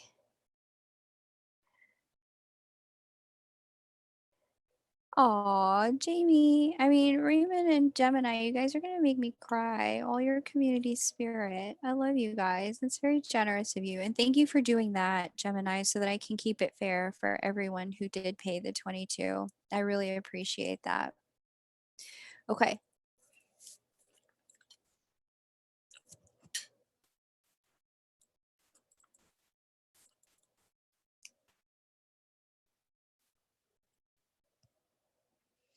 All right. After Gemini, it's Jamie.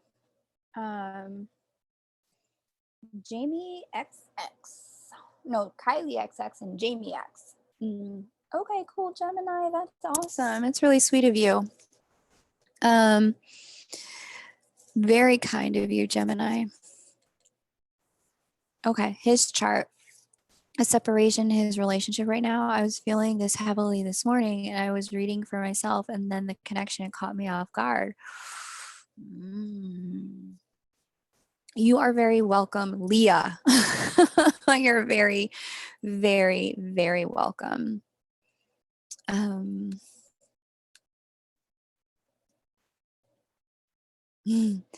right, let me pull his chart up, Gemini. Thank you. And then I think you wanted a three-card tarot pull. So I'm going to do my best to snoop on your boo, but trust I'm no Marie, but I'll have a look. My first hit was that for whatever reason, the stress of the outer world is causing them, it's exposing the stress in their relationship right now, for sure. Which it does for everyone, but um,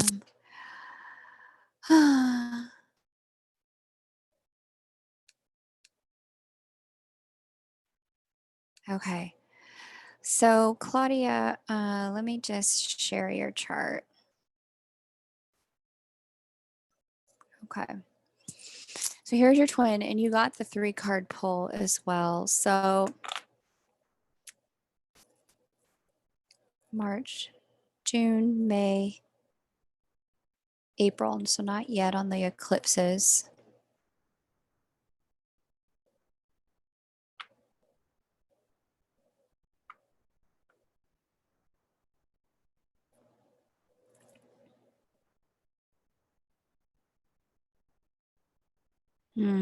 Gemini, I'm hearing that he may be going through a child separation. That is not what he wanted. I hate to put it to you like that, but it maybe, I don't know, check with Marie. She gets all those kind of downloads. But what the chart is showing, yeah.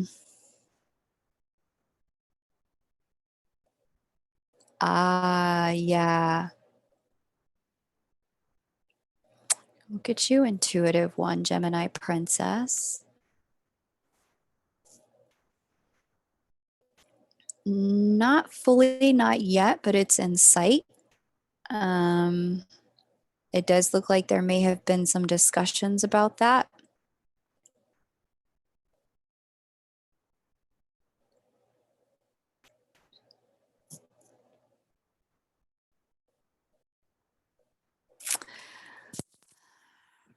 And where, oh.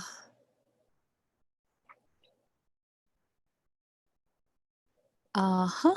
Mars square Mars. Okay.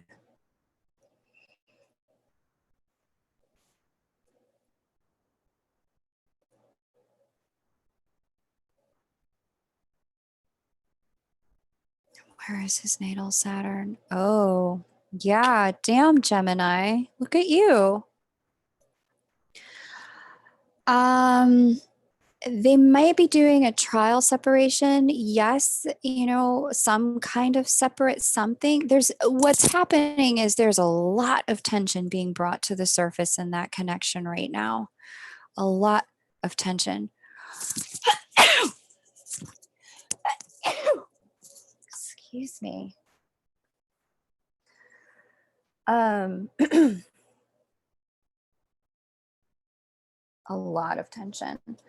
Because what I'm seeing here is the Mars square Mars, and his Mars sits in the partnership sign, partnership house, partnership asteroid, moving retrograde. I'm also seeing here, and the reason why the Mars square Mars is particularly important right now is because Mars rules the sign opposite his sun. And the sign opposite our sun plays a really significant role in our relationships. And so, I mean, unfortunately, like I just see there, I don't like to see this. The tensions going on in the outer world, like I said, they're exposing the ways that things were already not working. And so I'm just seeing a lot of fights, a lot of arguments, a lot of slammed doors, a lot of ice cold silences.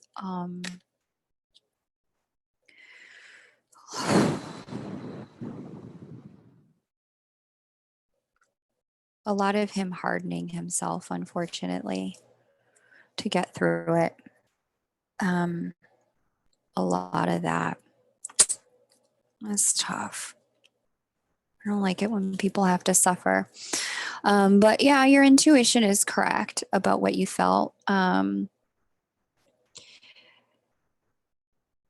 Based on the few things you've told me about the circumstance, and the last time you and I did a private together, and he knows, and he's told you, should things come to a completion between them, my love, you already know how that's going to happen.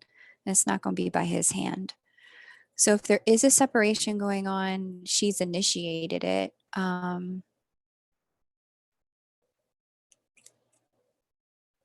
It's very possible with this Uranus sitting right on top of his north node. He's learning some real life lessons around what it means to be so doggedly committed to things that don't work, and that aren't nurturing. He's also learning how important it is to nurture his own self-worth, self-respect, and self-esteem.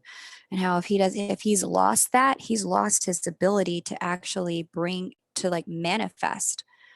Um, with Uranus conjunct Taurus, North Node in that way. He's getting schooled.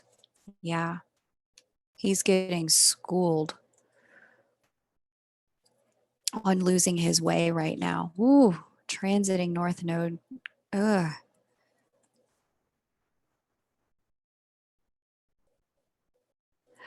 I'm also picking up that he's got the sense that like the world is against him in this marriage. He like has this like God is against me. But I made this commitment and I will see it through. But there's a God is against me energy here. Yikes. What a heaviness. Let's see what our cards have to say. But that's kind of the big energy. And so what's going on here is there's, lesson wise for him, like that may be what's going on in the outer world, 3D physical world circumstance, some sort of trial separation. And honestly, it doesn't even have to be a physical world. We discussed it. We're separating conversation, Gemini. It could actually just be as simple as like they got into such a big fight that they're now not talking and it's been days of silence. It could be something like that. It's causing the separation energy to vibrate so high that it's resonating through your field, given the kind of connection you have with him. But for him, the major lessons around this have to do at this juncture with being overly dedicated and fixated on a thing in his mind, and the way that that compromises his capacity to manifest what it is he truly wants. The universe is really kind of forcing his hand. It's like taking, ooh.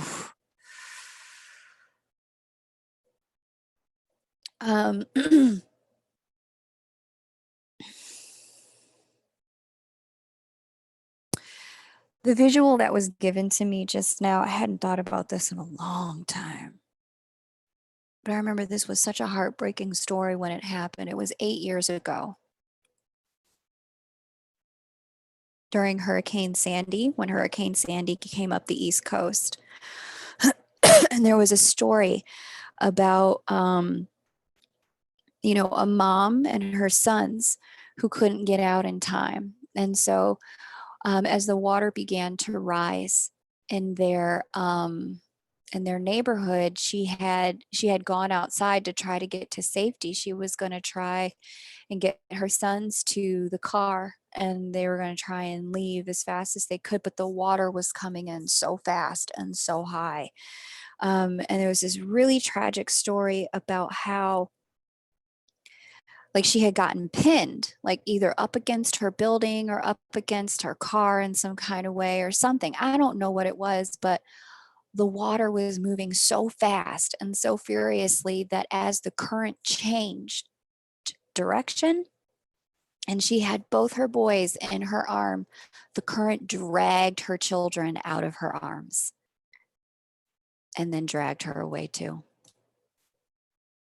Or no, did it drag her? Did she die? Nope. She survived, but the current dragged her boys away, like yanked her boys right out of her arms. And so that's the imagery that they were giving to me about this circumstance, as really intense. Where, oh my gosh, I'm even like finding it hard to talk about it. Where there are things that he has been holding on to that it is divine time to release. It was just scheduled this way for reasons out of his control and beyond his knowing. It was just meant to go that way. that like the yanking is what's happening right now. He's far from ever making peace with it. He's very far from releasing it to God to forgive.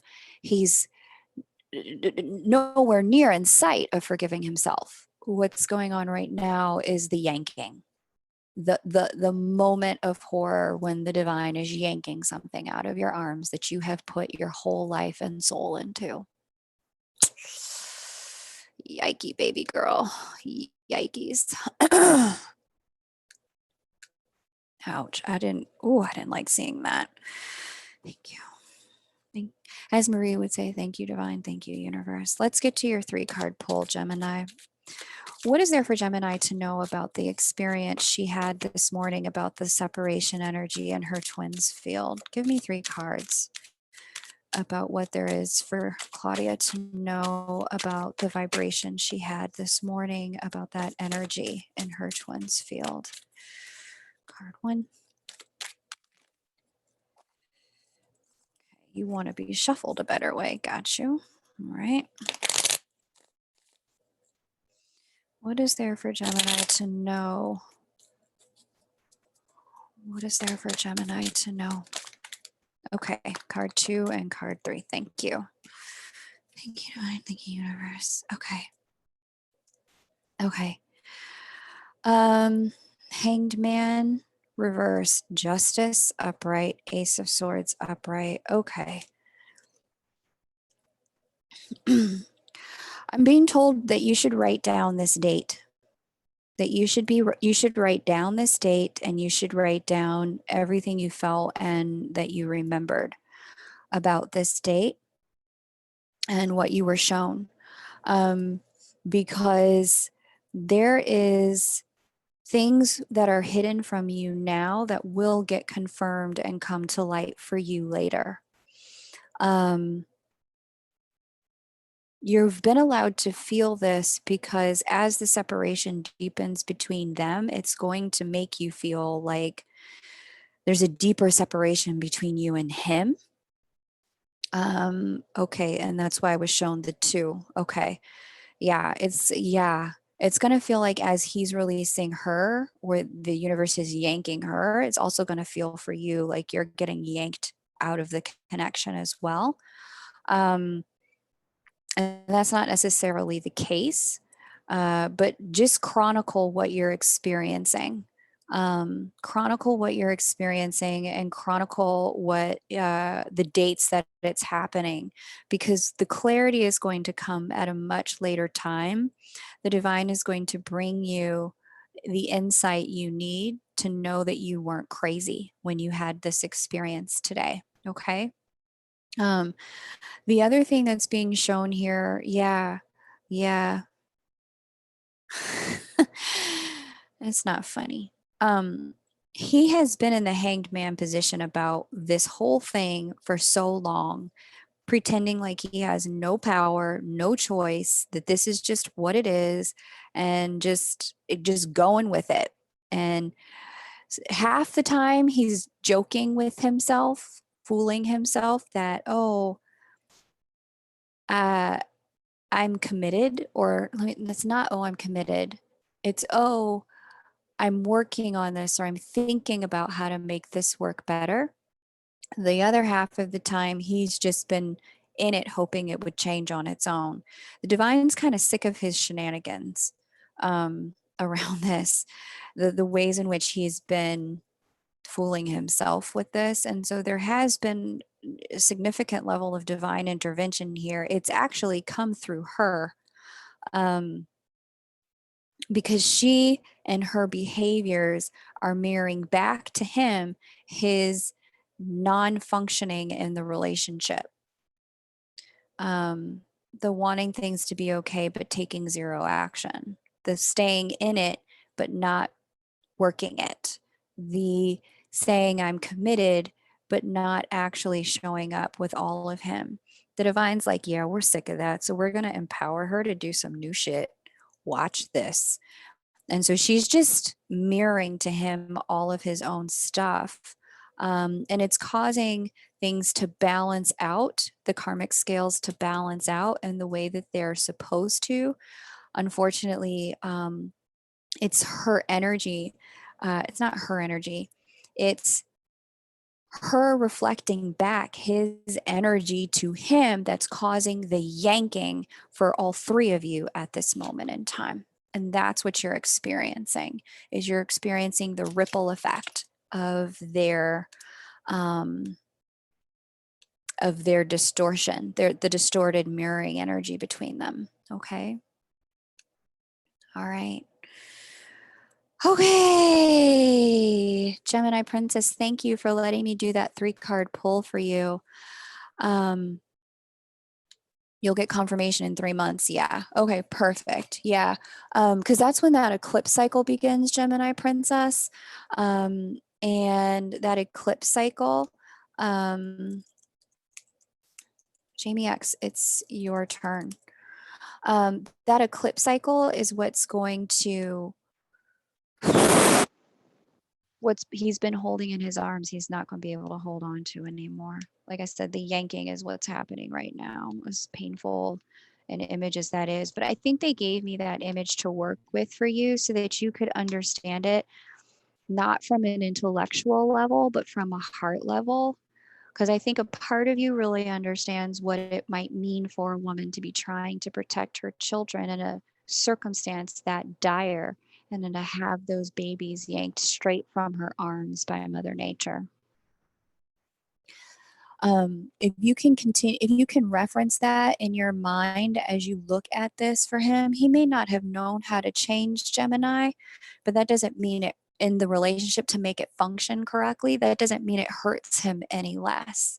She didn't know how to protect her children any more than what she was doing, but it hurt her just the same. And so recognizing that heartbreak is what it is that you are being asked to stay aware of at this time as this information comes through, is the recognition of the heartbreak. Jamie, I'm pulling up your chart right now, sweetie. After Jamie, we have Khadijah, then Kim, then Jolene. List is definitely open. So if anyone wants to join it, you certainly can. I will repaste that PayPal link in case it wasn't working. And thank you for letting me read for you, Gemini. I know this is when you get those kind of ripple effects through, and those, it's kind of like a ripple effect in the matrix because of the way you're, tethered to your twin. Because I've gotten those ripple effects before with my twin where I'm like, whoo, what are you doing over there? Could you please cut it out? I do not like feeling all of this. It feels awful. But yeah, when you get those kind of ripple effects, if you could just write it down, it'll help you feel less crazy later as the information comes through. Okay, Jamie, you asked for your chart. Pulling it up now. Let me go ahead and share screen. And Jamie, you no 3-card pull for you, but let me go ahead. Will there be a relationship coming towards you? Great question, Jamie. Fabulous question. Okay. Let's just see how you're set up. Okay. Scorpio on the cusp, Uranus.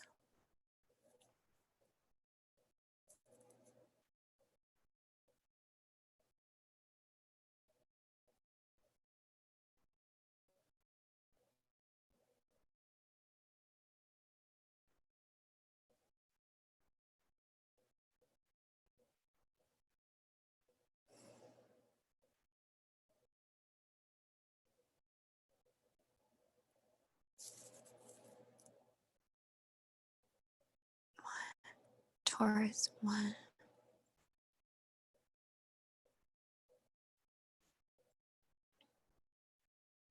No.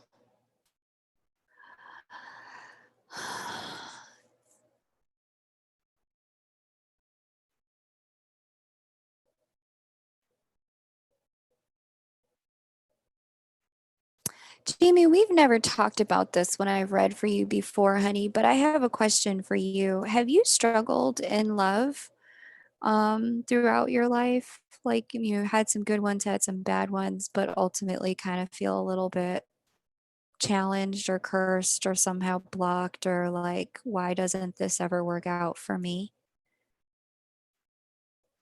Just out of curiosity.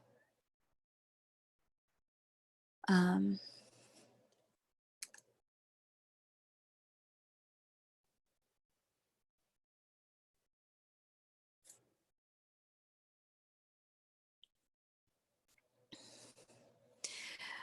um, Let me know, Jamie. What I see coming up for you in the arena of with your ex, feel cursed in love with your ex. Okay. um, yeah, that's a very specific type of cursed in love. Okay, so that's not universal to your life, which is good. All right, perfect. As long as it's not a universal thing. 22 years you were fighting for the love that was not there. Right. Okay. Got it. Yep.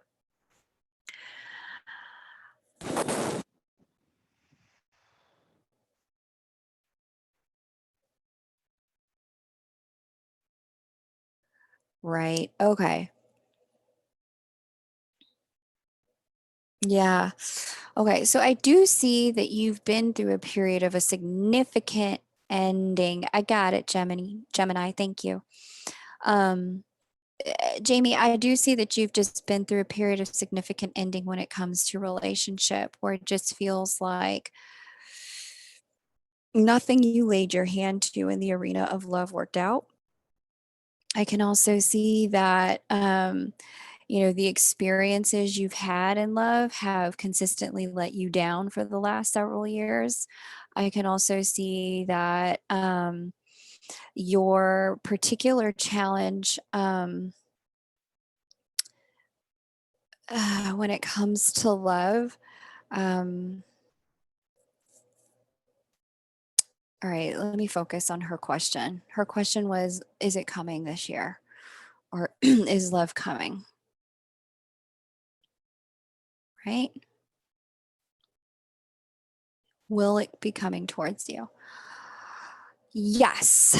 The answer to that is yes. You're actually in a period of time right now with Venus transiting your sun. That is making you, your sun, moon, and Mercury conjunction, that's making you particularly magnetic for love, Jamie. Particularly attractive to relationship, and particularly like, it's almost like I'm being shown you on a stage with a spotlight, and it's like among all other choices, wherever you're circulating, there's something illuminated and magnetic about you at this time. And it happens every year when Venus transits your sun and your moon. So if you would like to call in an opportunity for love to occur, now is the time to truly be putting yourself out there, to be giving yourself permission to, razzle. I'm hearing the phrase razzle dazzle. I never use that phrase, but you know, sparkles, eyeliner, pumps, put your lipstick, do your hair, go out on 2 dates a week, 2 dates a week if you can stomach it. Different dates, not the same person every time. Go out on two different, like date a new person every week for a little while so that you have the maximum opportunity to just see who's out there, who you click with, what you're attracted to, etc. That's really the big thing. And you've got this really beneficial energy going on. I'll tell you when. Um, Transits, new transit date. This Venus is going to continue to transit your sun through, too far. You only got a few more weeks left, girl, because it's already been there in Taurus. Yeah, just until the end of this month. So what do we have? 2 more weeks. Go on a date this week, next week, and the following. Like just circulate yourself. Put yourself in the most beneficial position possible to connect and find love. When I look at your natal chart, Jamie, It's ironic. Mm, mm. When you are really at your most independent finest, and really standing on your own and really loving and owning yourself, that's when you are most likely to find love that sticks. Um, yeah, yeah.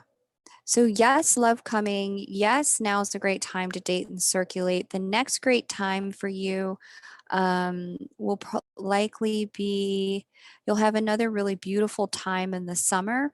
Cancer and Leo season are going to be really great for you. And then in the fall during Scorpio season, um, you're going to have some really great opportunities to conjure up love, call love in. So if this were me, I would be dating all the time. If you're trying to call love in, Jamie, just keep going, keep dating. And frankly, in your case, I would really do stuff like, I would do stuff that, like, if you're going out to group functions or events, I would do like, Khadijah, which chart am I reading for you, hon?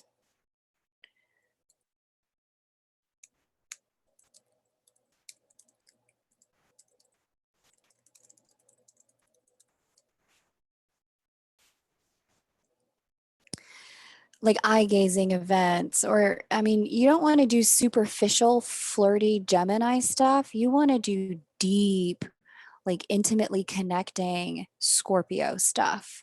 Like, go to naked yoga or go to welcome back, Raymond, and right on time, sweet pea.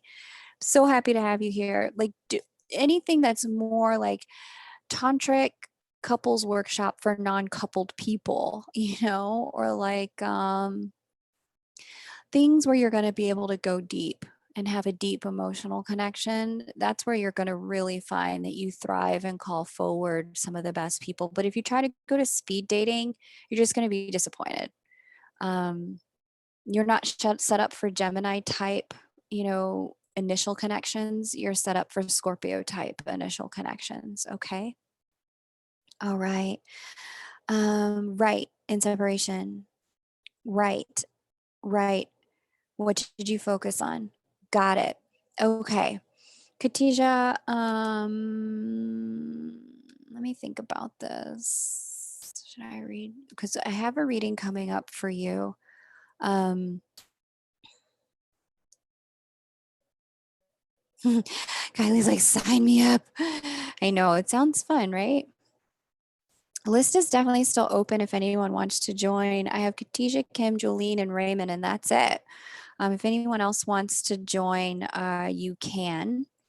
Um, Katija, I'm pulling up your chart on.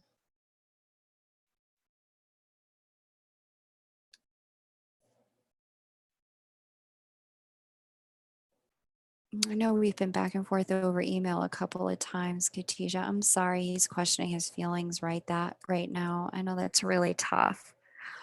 Um, okay, you know what I'm going to do since you have a personal reading coming up? I'm going to look at your connection chart. Okay. Raymond is the party.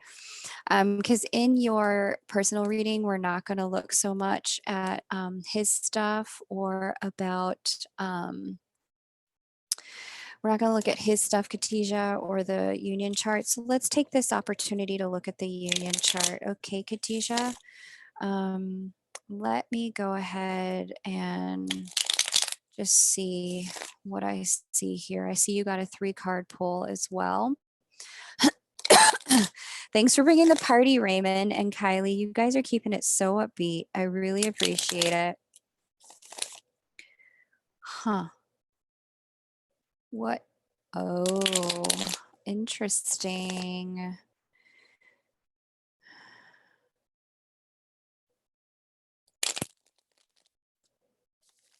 Okay. What should Khadijah be focused on right now? Oh, I didn't share the screen yet. Here we go. What should Khadijah be focused on right now?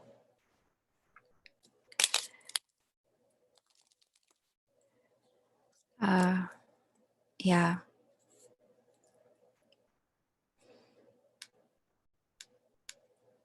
Oh, let me display the transits. Now this says I'm sharing my screen. Oh, there it is. Okay, perfect. Right. So no accidents in you guys' meet date chart. The divine feminine is transiting here, the first house of the self. I know you're a smart woman, and that is going to make sense for you. What is it about self that you need to focus on, though? The divine feminine in the natal chart of this connection sits here in the eighth house. And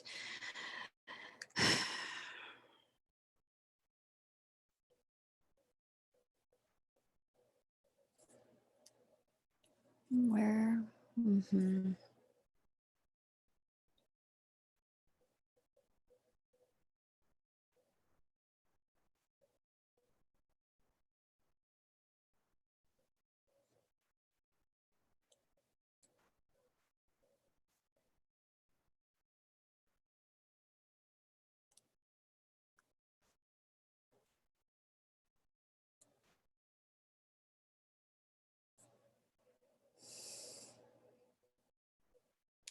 Khadijah.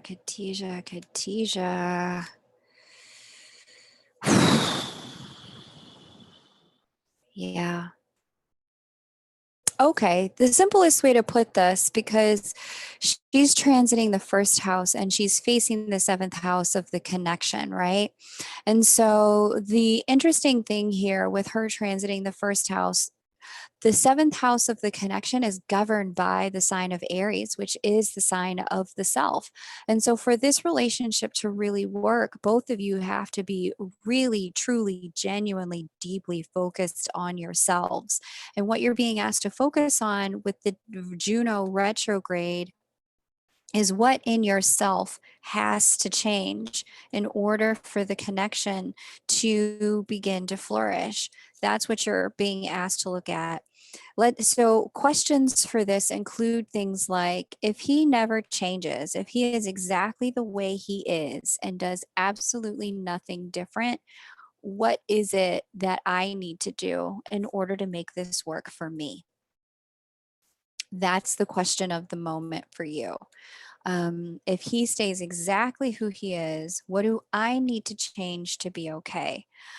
And so what we have going on over here, especially because, and you may not even be fully aware of it just yet, Katija, but if you start asking that question, because you sit in the eighth house the 12th house, and the fourth house are all hidden houses. They're houses where the knowledge and the information is tucked within. And so you sit in the eighth house of alchemy and transformation. And so you are being asked to look at, what does Khadijah have to change about herself? And upon recognizing that, and that's going to become clearer and clearer as the Juno retrograde gets towards the final point, which is May 26th. That's the furthest it's going to go, retrograde back.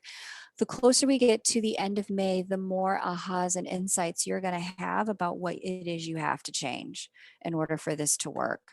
And so some of what's going on right now too is that, for you, the focal point of this, where is the natal Venus? 9 degrees Libra. Yeah. Home sign, 12th house. You have a psychic connection to him that's really uncanny, Khadijah. Um, but your focal point isn't supposed to be on him and that connection right now. It's really supposed to be on you. And in terms of the things that you need to change, a lot of it does have to do with old family templates, as it does for everyone, because here's that fourth house of home and family where the big transit of the year is sitting. All this stuff is going to be here all year long. So, uh, so yeah, just keep that in mind, sweetie. Um,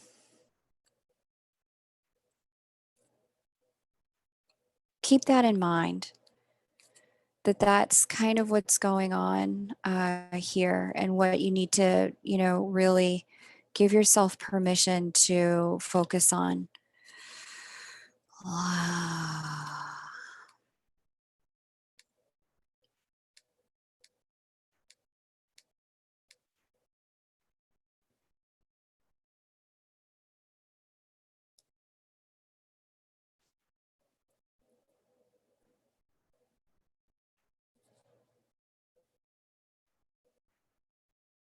Let's do your 3-card pull. My dad's over here texting me about coronavirus stuff, got me distracted. That's what I say to coronavirus. Okay, so wish fulfillment is the first card that comes out, Khadijah. Um,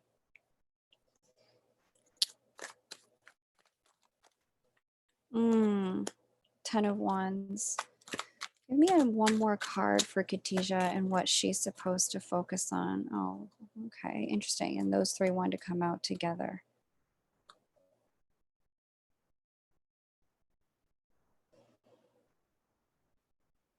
All right, I need you to focus this on 3 cards, people. I need 3 cards for Khadijah and what she is supposed to focus on for herself right now. High Priestess, that's about right. Ace of Wands, also correct. Emperor reversed, interesting, because both of those cards speak of fire energy. There are some ways that you are being asked to have a look within. High Priestess upright, Ace of Wands upright, Emperor reversed, where your divine fire to push things, to move things, to create things has created a circumstance that has taken you outside of your divine, taken you off your divine throne with the Emperor reversed here. There's initiative energy here.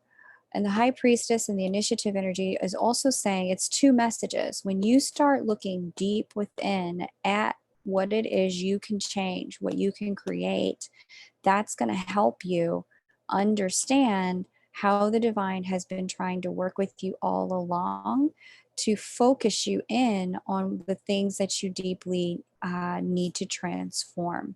The divine's been pointing these things out to you for some time. And I'm actually hearing that there are some things that maybe your twin has said to you repeatedly, that there's some patterns in the things he has said to you about things you need to understand, that have been, yeah, oh, I get it. Khadijah, have you been approaching your connection from your divine masculine energy unintentionally? Have you been doing all of the initiating and moving things forward and creating the structure and the container for this? Have you been doing all of the providing for the connection, the protecting of the connection? You are being asked to take a step back and to come back to your divine feminine energy. That's what this is showing. To get real good and up in your divine femme energy. Ah, yikety yikes, baby cakes. Okay. Yeah, you're being asked to go deep inside and figure out what divine femininity truly is. What's the, and you got it. You understand divinity. What I'm actually being shown here is that it's the femininity piece that's missing. And once you really uncover what the feminine piece is, that's when things are going to shift here in the entire connection. Okay. Okay. So I need to take a quick break, but after Khadijah, we have Kim, then Jolene, then Raymond. Kim, Jolene, and Raymond. And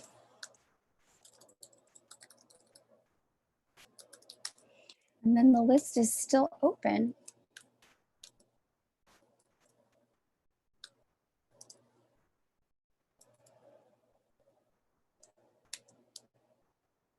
That's how you get on it. You're welcome, Katisha. Thank you for letting me read for you. And that's the information I need. Kim, I'll read for you. I need to take a quick break. Check on something my dad sent me because it's a little, unfortunately, it's a little bit urgent. So let me go ahead and deal with that. And I will be right back. If you would just give me a moment, let me do that. And I will come right back to the reading. Okay. Thank you.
I'm sorry, I needed to deal with that, folks. Thank you for your patience. I deeply appreciate it. I did get a payment in 2222 for Rachel. So you're now on the list. I've got Kim, Jolene, Raymond, and Rachel in that order. Okay. So we're going to go ahead and continue, carry on. Um, After these messages, we'll be right back. I wish we had hold music. Hilarious. Thank you all for your patience and for being such great sports while we do this. Um,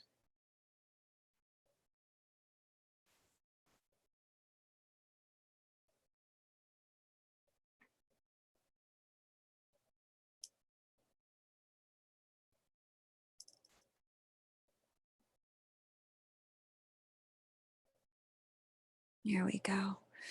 Kim, my baby. Kim, Kim, Kim. Do I have your birth details? Do I have what I need to read for you? This is what I need to read for you.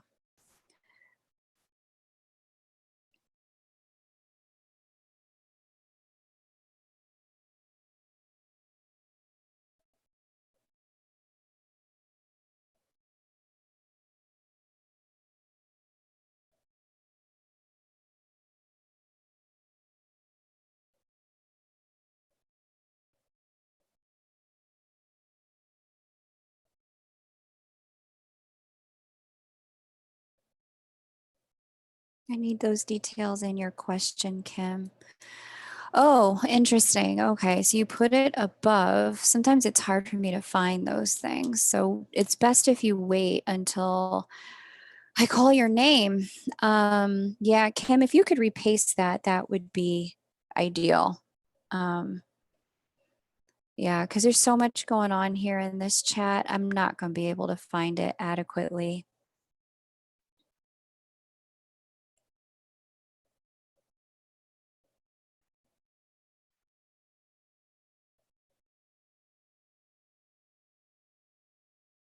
Nicole, I see your payment came in as well. Thank you.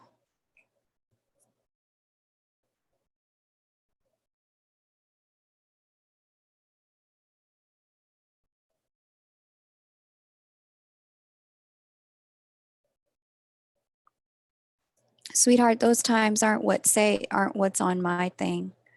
You have your times on your side. Julie, Kim, I'm going to have to come back to you going forward for all of you. If you could please just wait until I call your name because the chat moves and it's hard for me to find what I need to read for you. I've made that very clear when I post the prices to just give me the information when I call your name. Okay. Um, Help me help you is what I'm asking for here. All right, Kim, thank you. Um,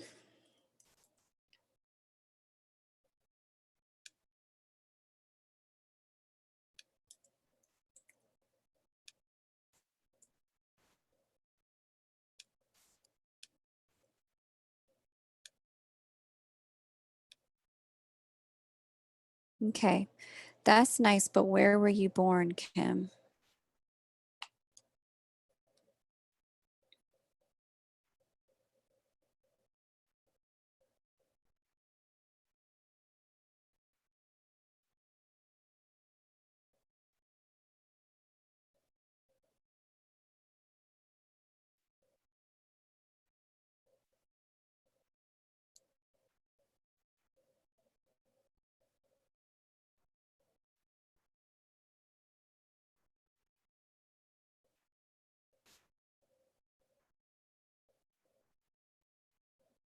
Cincy, thank you.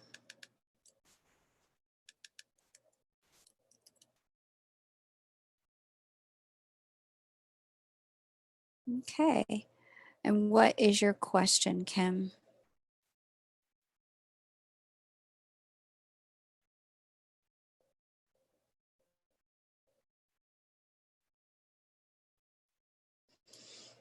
Hmm. Okay. Well, Kim, so listen, I can only read one chart. And so what I need, and I have your chart up, and in the interest of everyone who's patiently waiting and standing by, I'm going to answer one question from your chart. And so I need you to give me the information that you need about your question for your chart. Okay, got you. Um, like I said, I have your chart up so I can answer a question about you at this moment, my love. And so for everyone else who's kind of witnessing this process here between Kim and I, please hold your question and your details until I call your name for the reasons you're now seeing with me and Kim. And when I call your name, have it ready to paste. And make sure that I have all the details together in one. You know, your date of birth, your time, and your location. Please have it together in one. So, Kim, like I said, I have your chart up. I can give you direction and advice that's generally pertaining to your life right now on how things can go for you, unless, and you know, the world of your life and what you're supposed to be focusing on as a divine feminine at this moment. Um, or, um, it's really not an or. If you have questions about work stuff, you can ask about that. But I need one question that I can answer from your chart. Um, okay. Romance for the year outlook. Okay, Kim. That sounds good. Um,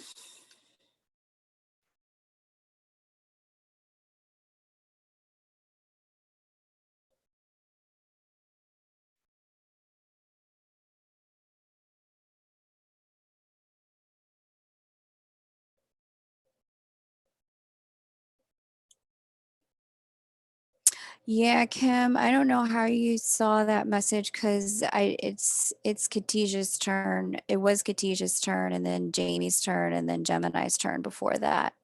It is now your turn. So my apologies if I accidentally typed Kim, but it's definitely now your turn in this moment. So thank you for your patience and providing me the information that I need.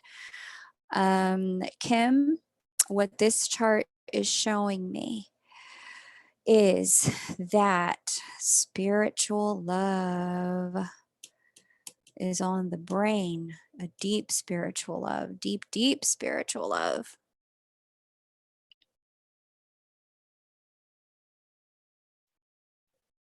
Really deep spiritual love. Wow. You have gotten a massive divine feminine awakening. Okay, got it. Yeah. Um, Massive divine feminine awakening that's continuing to surge for you right now. Yeah, so like I said, my apologies if I missed that for you, Kim. What's going on right now, though, is further clarification about how you need to divine feminine value yourself. Okay, that's interesting. Oh, let me show your chart.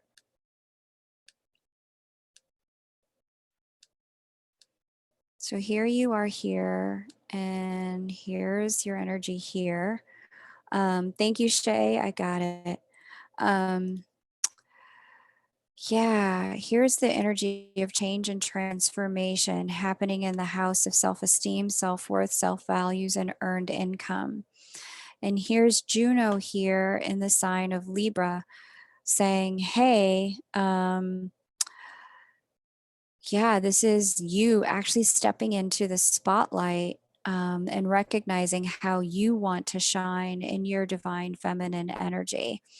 This is you really stepping into clarification about what it is you're coming to bring as a gift, as a divine feminine, and stepping into purpose as a divine feminine.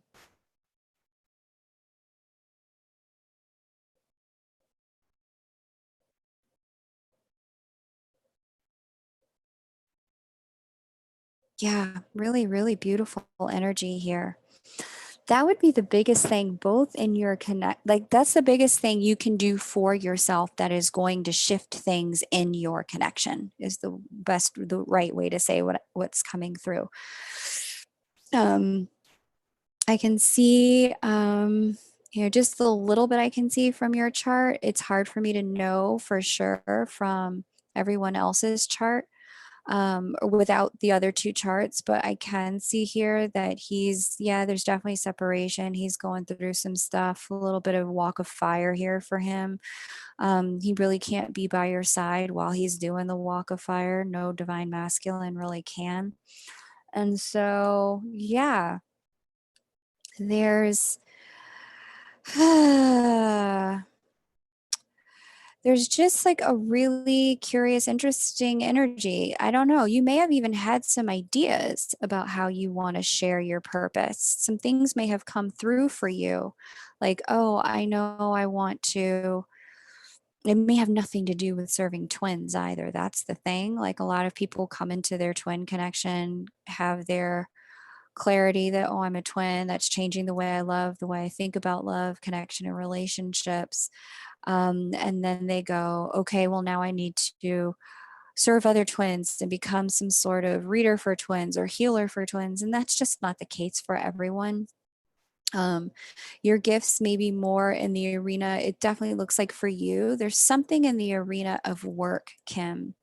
There's probably a transition at work, either a promotion or some new role that you're asked to take on in some way that transforms your finances as well. This whole thing is going to support and facilitate your ability. Whatever's shifting in the world of work is by divine design at this time to help you share more of your divine feminine light in the workplace. So whatever workplace you're already in, that is the change and the transformation that you um that's what you're being asked to like deal with and focus on, is that right there. So let let me know how that resonates for you, because for whatever reason, what's on schedule for you as a divine feminine is this. Know that whatever's on schedule for you or for him ultimately serves the greater good of the connection. Forced to move to California. Yeah. Ultimately, this is for the greater good of the connection at this time. Okay. It may not look like it may not feel like it, but know that it is going to come full circle, and you will have a moment where you will see down the road how, okay, because I did that, our connection actually has a better leg to stand on. Um, I'm sorry, Kim. Um, More money and a promotion, just not clear yet. Kim, it did look like it comes with that. It does look like it comes with that, more money and a promotion. It also looks like it comes with a lot more work. Um, a lot more work. So, Jolene, let's have your question. I see you also got a 3-card tarot pull.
You're welcome, Kim.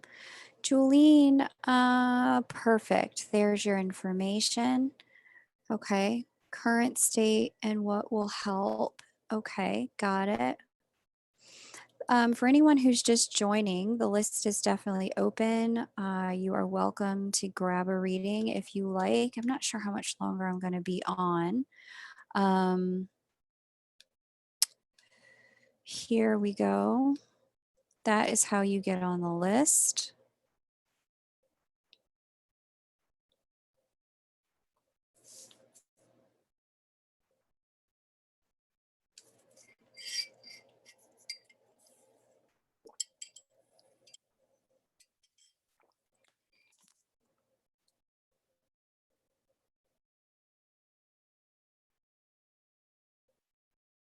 Ooh, Nicole, wait, honey, wait. I need you to delete that and bring it back when it's your turn.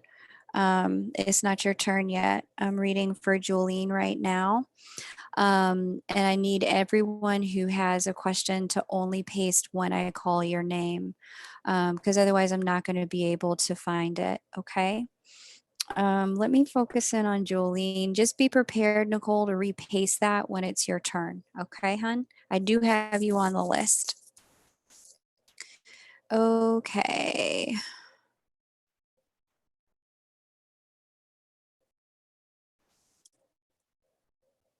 Yeah, Nicole, there's there's three people in front of you. So just be prepared to repaste that when I call your name.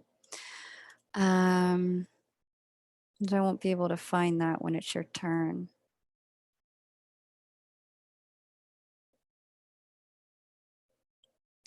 Okay, Julie, can you, for that first date, can you give me the time and the location, please? That would be helpful. And for everyone who's just joining, and for Raymond, Rachel, and Nicole, if you're thinking about your questions, that information that I just pasted, that's what I would need in order to be able to facilitate this for you. Um,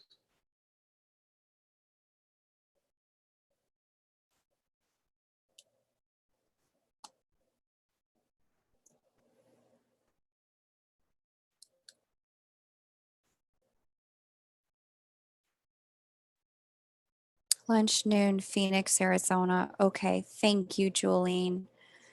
Um,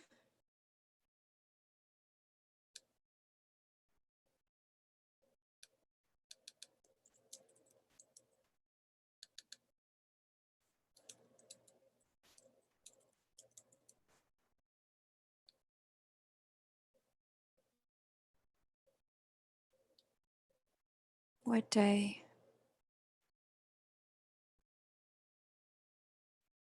6/4, 1965. 5:44 a.m.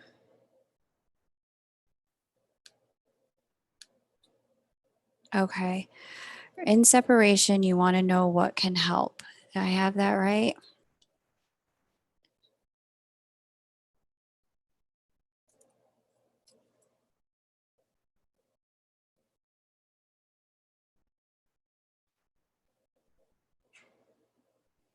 Hmm.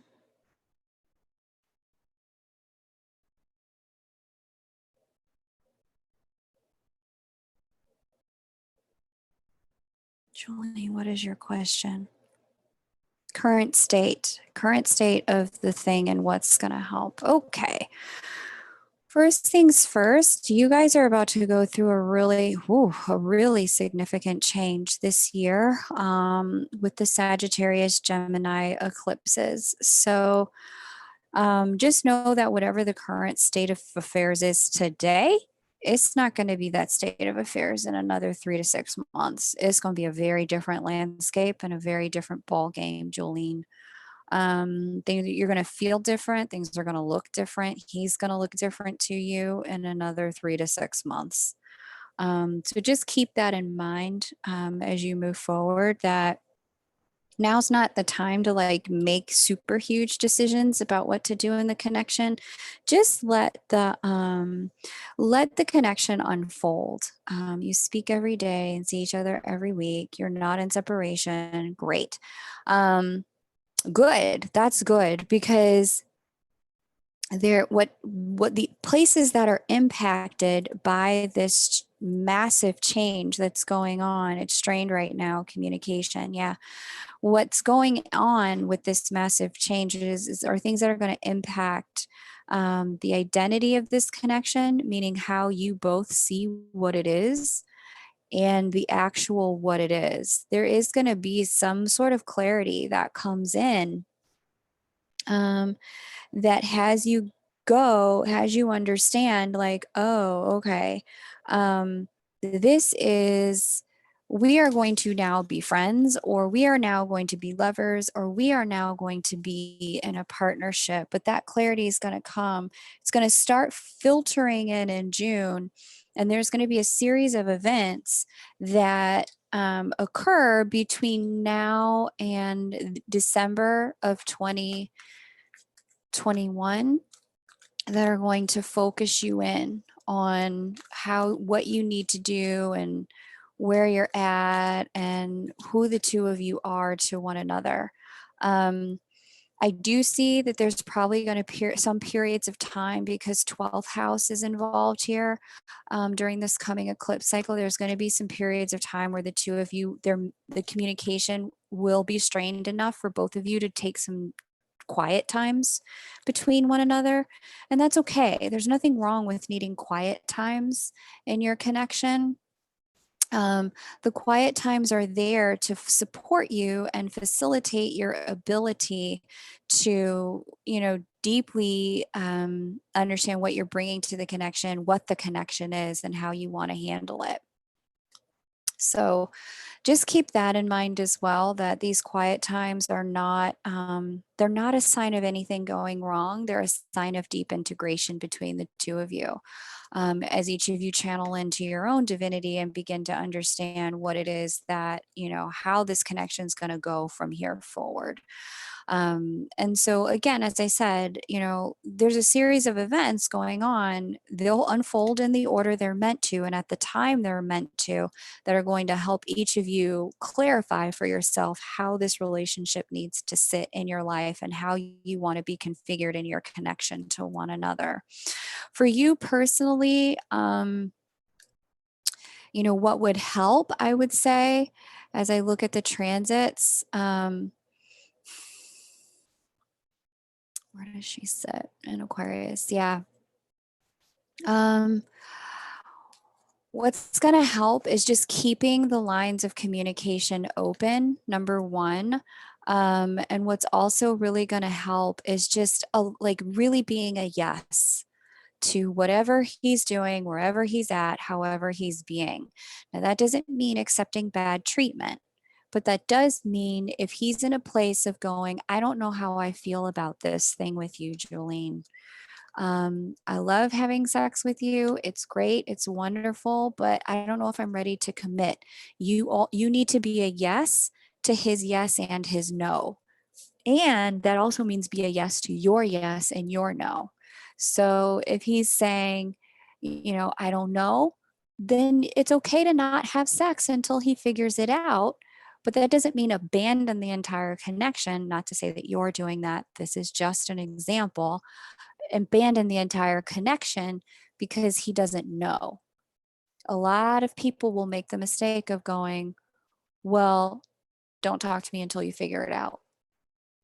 That's the exact opposite of what your chart is showing. Your chart is actually showing the more you just stay in communication, the better off this is going to be. And actually, it's also showing, it's an ironic, I picked that example.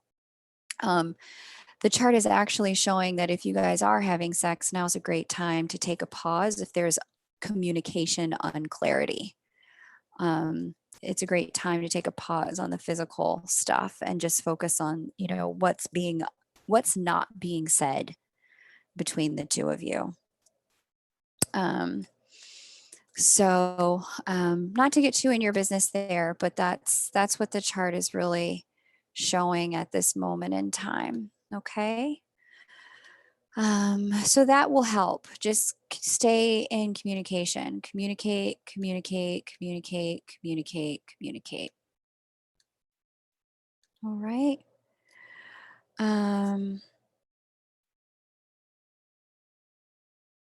Okay. Yeah.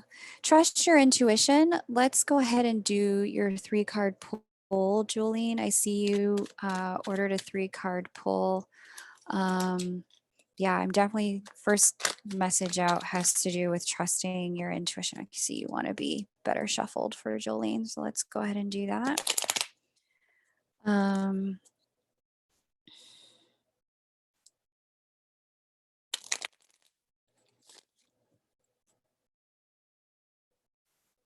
hmm.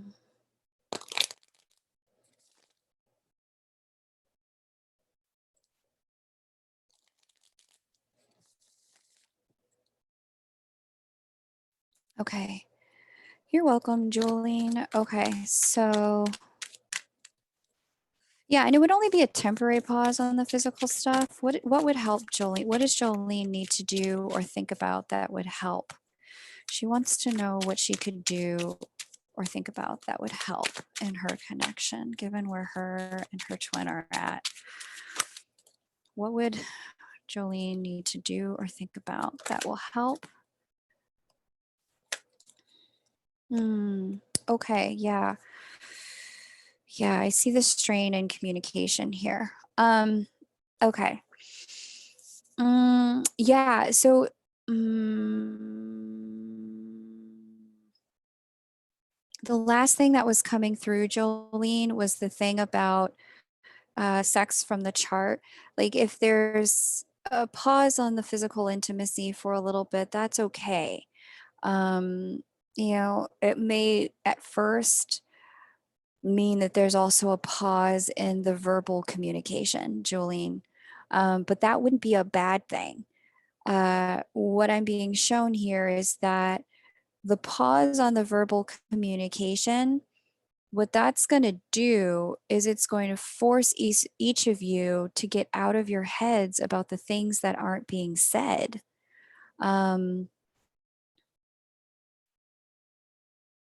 Yeah, the universe is kind of standing back here with 2 reversals of major cards. Um, the universe sees the 2 of you are actually really, really, really close to the breakthrough here. Really close, Jolene. And I actually saw it in your chart too. You guys are perfectly aligned for a union this year. But the communication has got to improve. There has got to be an admission of the thoughts that neither one of you wants to admit to yourselves with the 8 of Swords reversed, and then a willingness to, once they come to mind, to be spoken out loud. And that's what's going to cause each of the swords and the 8 of Swords to fall and the bindings to come undone. But the challenge you're going to find here is that until you have said the things that you need to say, things are like, it's going to feel like for whatever reason the universe just isn't cooperating with your union, and that's not true.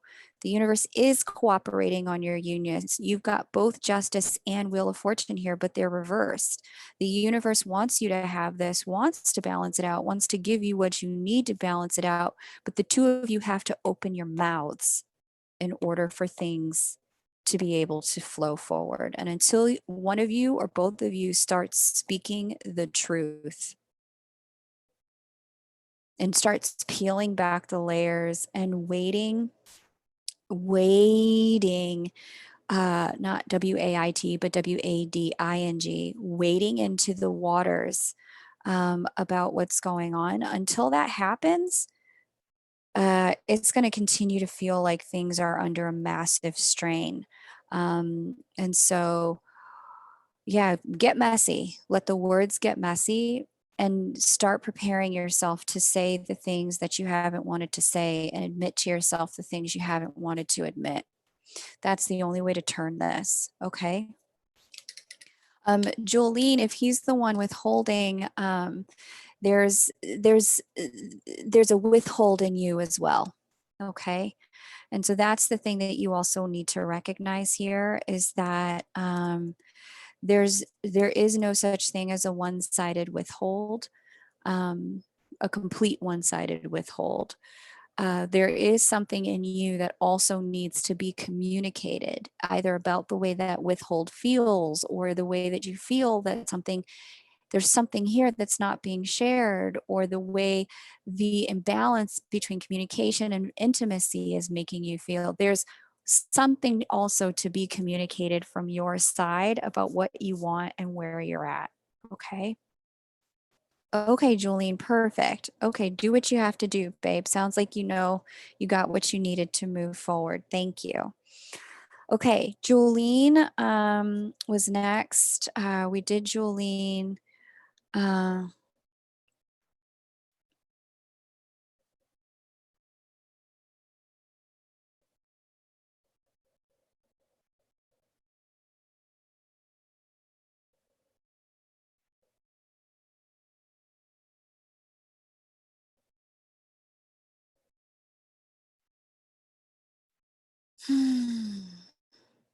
yeah, no, I get it, Jolene.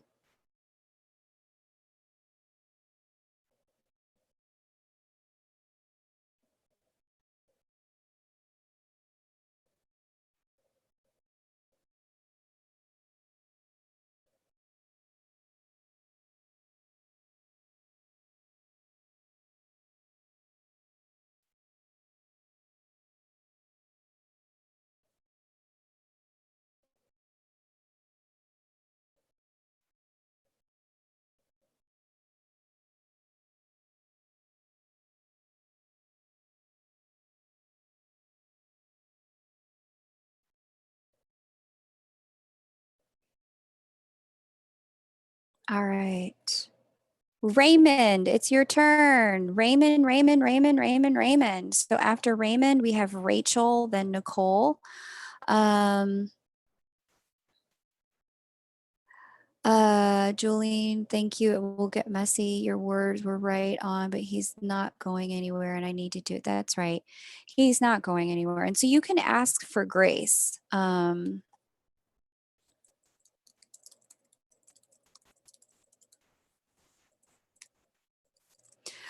Ask for grace. Like just tell him, look, I have some things I need to share. I think I'm probably going to say it in a way that um, it's not going to go. Raymond is ready.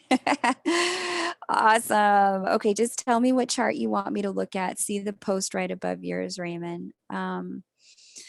Yeah, it's going to be better to tell him, like, I have some things I need to say. It's probably not going to feel great right now.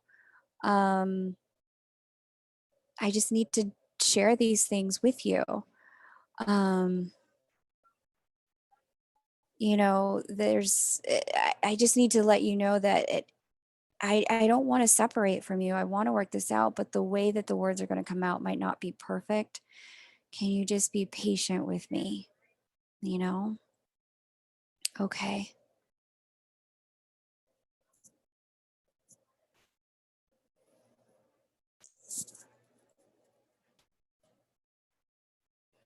Okay.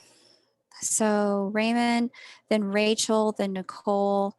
Um, awesome. And then list is open. If anyone wants to join, you are more than welcome.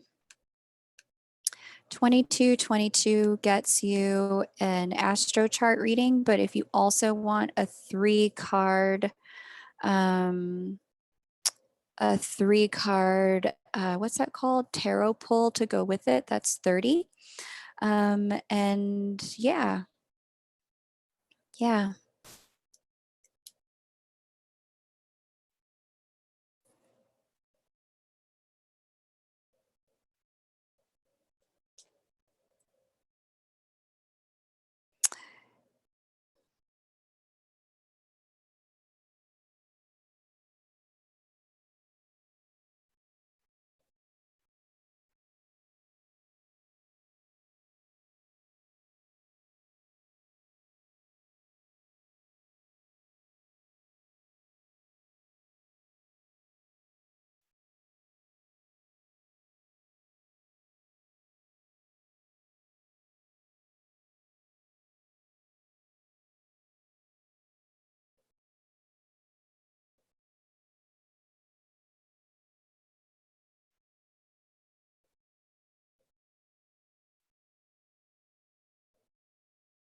Okay.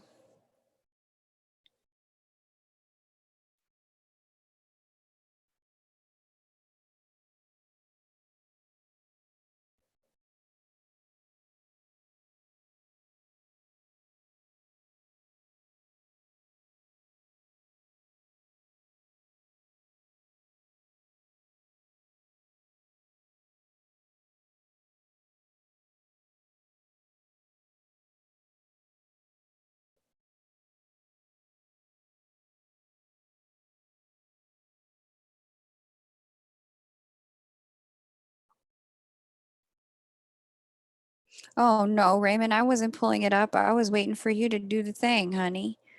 I was waiting on you to post your situation here so that I don't have to go back and forth between PayPal and the chat, sweet pea. Go ahead and hit me with your birth details, hon. Um, and then if anyone else wants to join the list, you can. It's open. This is the kind of info I need. If you're new and a first timer, feel free to subscribe, hit the like button. It would be an honor and a pleasure to read for you. Jolene, thank you for letting me read for you. After Raymond, we have Rachel, then Nicole.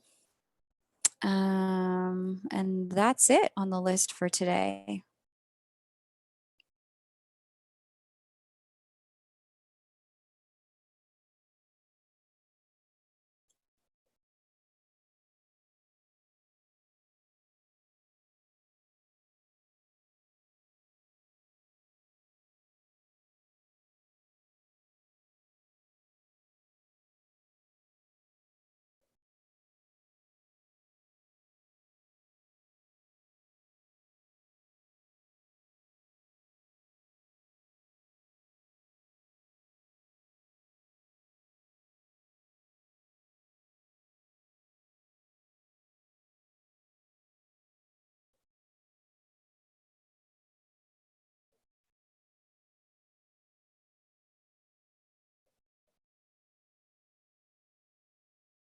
Okay. It's my first time I'm a virgin. Don't be scared. It's going to be all right, Raymond. Thank you. All right. Let's get this party started for Raymond. I'm super pumped to read for you. Thanks for the privilege and the honor. All right. Let me just make sure I'm caught up in the chat with where you are on my phone. Okay, so let me go ahead and share screen. Where are we? Screen share. All right. Again, anyone just joining, welcome. List is open. It would be a pleasure to read for you. Happy to do so.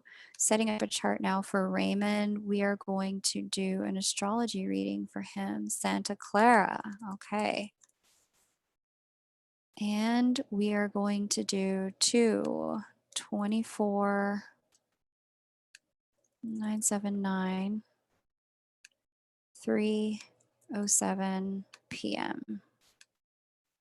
All right. All right. So that was amazing. I got chills in your insight and specificity. Perfect confirmation. Awesome, Jolene. I'm really, really happy that you got the confirmation you needed. Thanks for letting me know that, Jolene. Thank you. Raymond, what's your question, babes? What can I answer for you now that I have your chart up? So, Raymond, these are the stars at the moment of your birth. This is, where everything was placed. You have a sun here in Pisces. Happy belated birthday. Nicole, babe, wait for your turn. Wait for your turn, Nicole. It's not your turn yet. I still have to read for Raymond and I have to read for Rachel. When it's your turn, Nicole, I will call your name, baby. I know you just want me to get to it, but I will get to it in the order that people paid. I promise you, you're not going to get skipped. I will read for you as soon as I'm done with Raymond and Rachel, but just wait, paste your information when it's your turn, honey. I promise you, I'm not going to miss you. Okay. Um, so Raymond, if you have a question, now's a great time to tell me what it is. And then I'll look at your chart for you and I will clarify it. General love, career, money. Okay, cool. Thanks, Gemini. I appreciate it. Well, let me just take a quick look and just give you a quick overview of your year. 211. Okay, go to 215. Here, big action here. Ray, are you dealing with some health stuff or just really trying to like get fit right now, like super fit? Like it almost looks like I'm either seeing that you're trying to lose weight or you're trying to like super bulk, but it's not like just general fitness. Like I'm seeing you with this here in the sixth house, there's a goal in mind and it's a big goal. And it's either like I'm actively trying to lose weight or I am definitively trying to get ripped. Um, that's what it looks like, but it's not like, oh, I just go to the gym to work out, just to, keep toned. It's like, oh, no, no, no, no, no, no, no, no. I'm trying to lower blood pressure, cholesterol, get rid of prediabetes, like something like that is what I'm seeing here. And that really taking care of your physical health this year is going to help your mental health a lot. Um, and by doing those two things, you said, yes, yes, yes, yes. I've been in the gym rough and tough. Good. Awesome. Yeah. Whichever way that goal is, you're going to make it. I definitely see that the effort you're putting in right now, you're going to have massive breakthroughs and you're going to have a massive, big, big, big results, Ray. You want your guns hugging your sleeves. Yeah. Oh my gosh. You're going to have the arms every woman loves to be in, Ray. That's perfect. And so, you're definitely going to make your goal. You're definitely going to get there with the efforts that you're putting in now. And you're going to go through a period of time where, because of the way you've worked so hard to change yourself, it's going to change the way you think about and the way you look at yourself. There's some kind of imagery I'm getting here because the ruler of this house, where health and well being is sitting here in the house of self esteem for you. And I'm seeing that this moment in time where you're like in and out of the gym like that is forcing you to change the way you look at yourself. I don't know if you were just the scrawny kid that nobody ever paid attention to, or if you were, as Marie says, fluffy. I can't believe it. The other night she said she put on her dating profile thicker than a snicker. That woman cracks me up. So yeah, there's this thing going on here where I don't know if you were thicker than a snicker or fluffy, or if you were the scrawny kid that no one paid attention to. But there's something about the way that you are working out right now and taking care of your physical health right now, with diet and the exercise, because this sixth house is the house of physical health and well-being. And you see there's so much action going on here. It's packed in the sky all this year. Um, this right here is showing me that as you're doing this work, it's going to change the way you respect and carry yourself. It's also going to change the way you make money. For some reason, you doing whatever you're doing is going to make you feel more worthy of making more money, Raymond.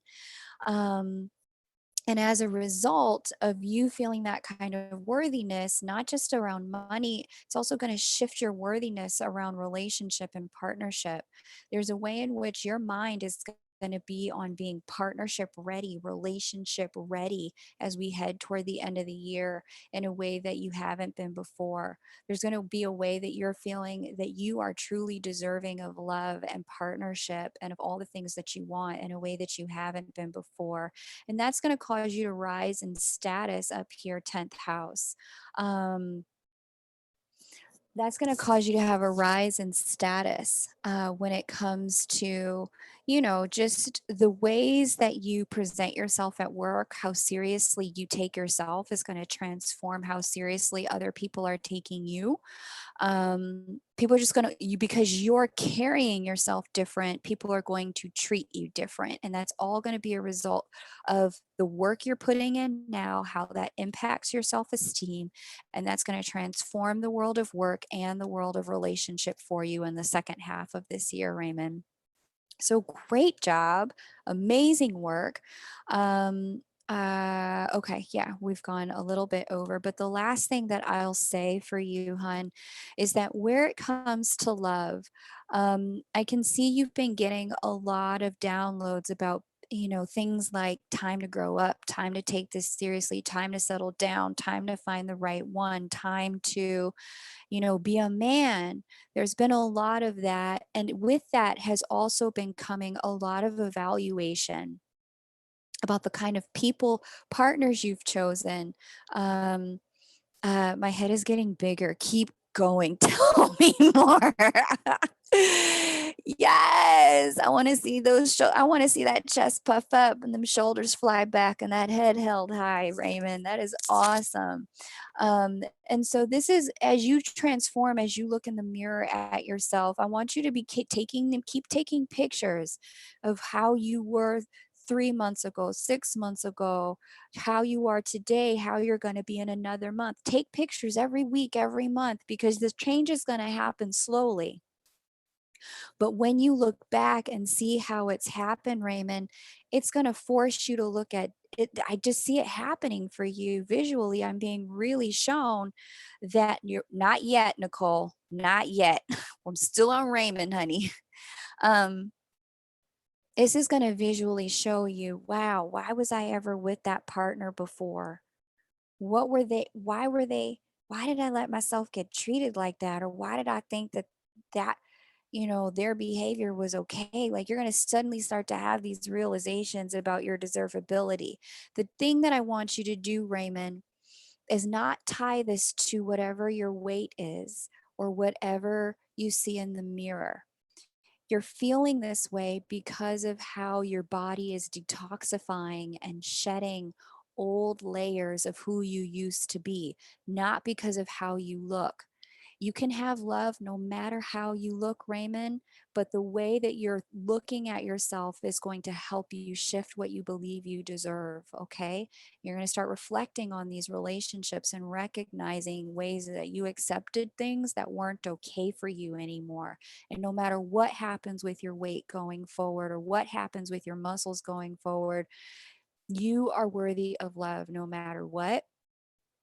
And it's this transformation you're going through right now, which is part of helping you recognize and value yourself. Okay.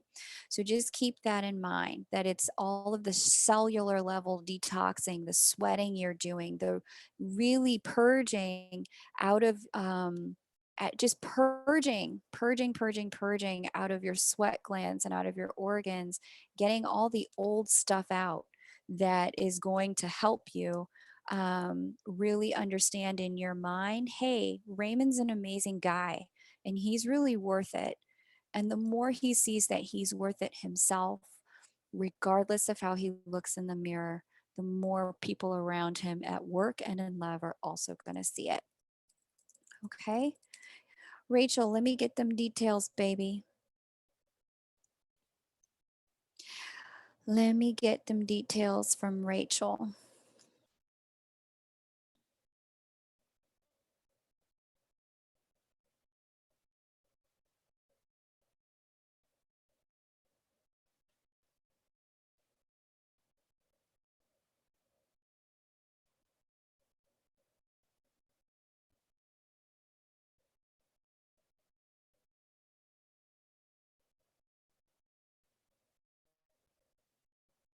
Thank you for letting me read for you, Raymond. It was an honor to be able to do that. Okay. Really an honor.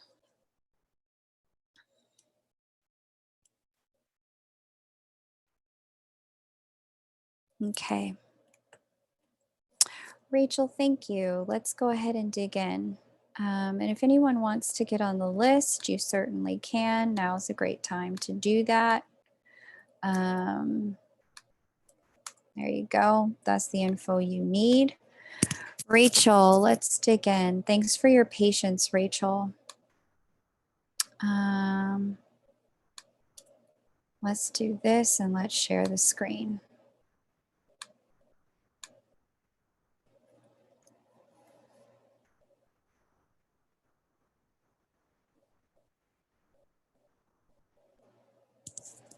Okay.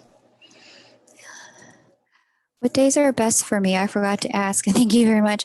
You know, Raymond, that's one of the things I don't know. I don't do family days. Certain psychics do that, but that's not a gift that I have where I know the best days and best numbers and best colors for people. I wish I did, but I don't have that one, Raymond. Okay. Plus, I can really only do one question per person, Raymond. Yeah, Raymond, you can definitely listen to it again. Absolutely. This is going to be up. Save it. Save it for yourself to your saved list. Okay. Twin flame path. I know um, self union must come first and is what I need to focus on this year. You made some progress. You feel a little stuck. What should I focus on to further progress towards inner union? Okay, got it. All right, so you love my voice. Raymond! Thank you, sweetie. That's so kind of you.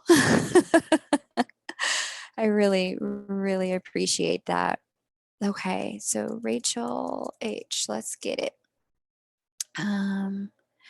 Charleston, West Virginia. Okay, so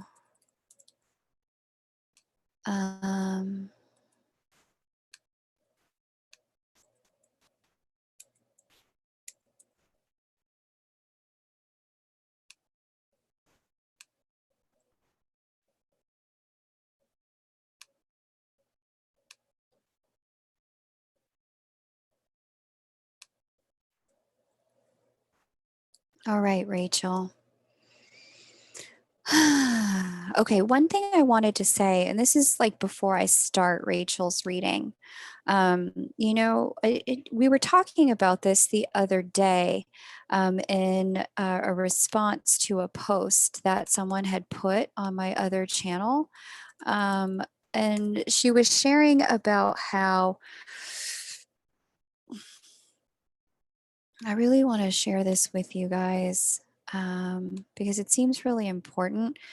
There's this idea that we can't come into union until we've healed enough, done enough work, made enough progress, like, become special enough or somehow or other, like clarified enough, but basically healed enough or unionized with ourself enough. And if we haven't unionized with ourself enough, then we can't come into union with our twin. And the reality is that that's not really true at all. In fact, many people come into union without having fully unionized with self or done some of the work you may have done. I'll put it that way. And you will find that they're struggling the same way you are. The difference is they're just struggling together instead of struggling apart. That's all. And so I say that to say that, to really highlight that while the universe will bring you tons of information, synchronicities, and confirmation and support around,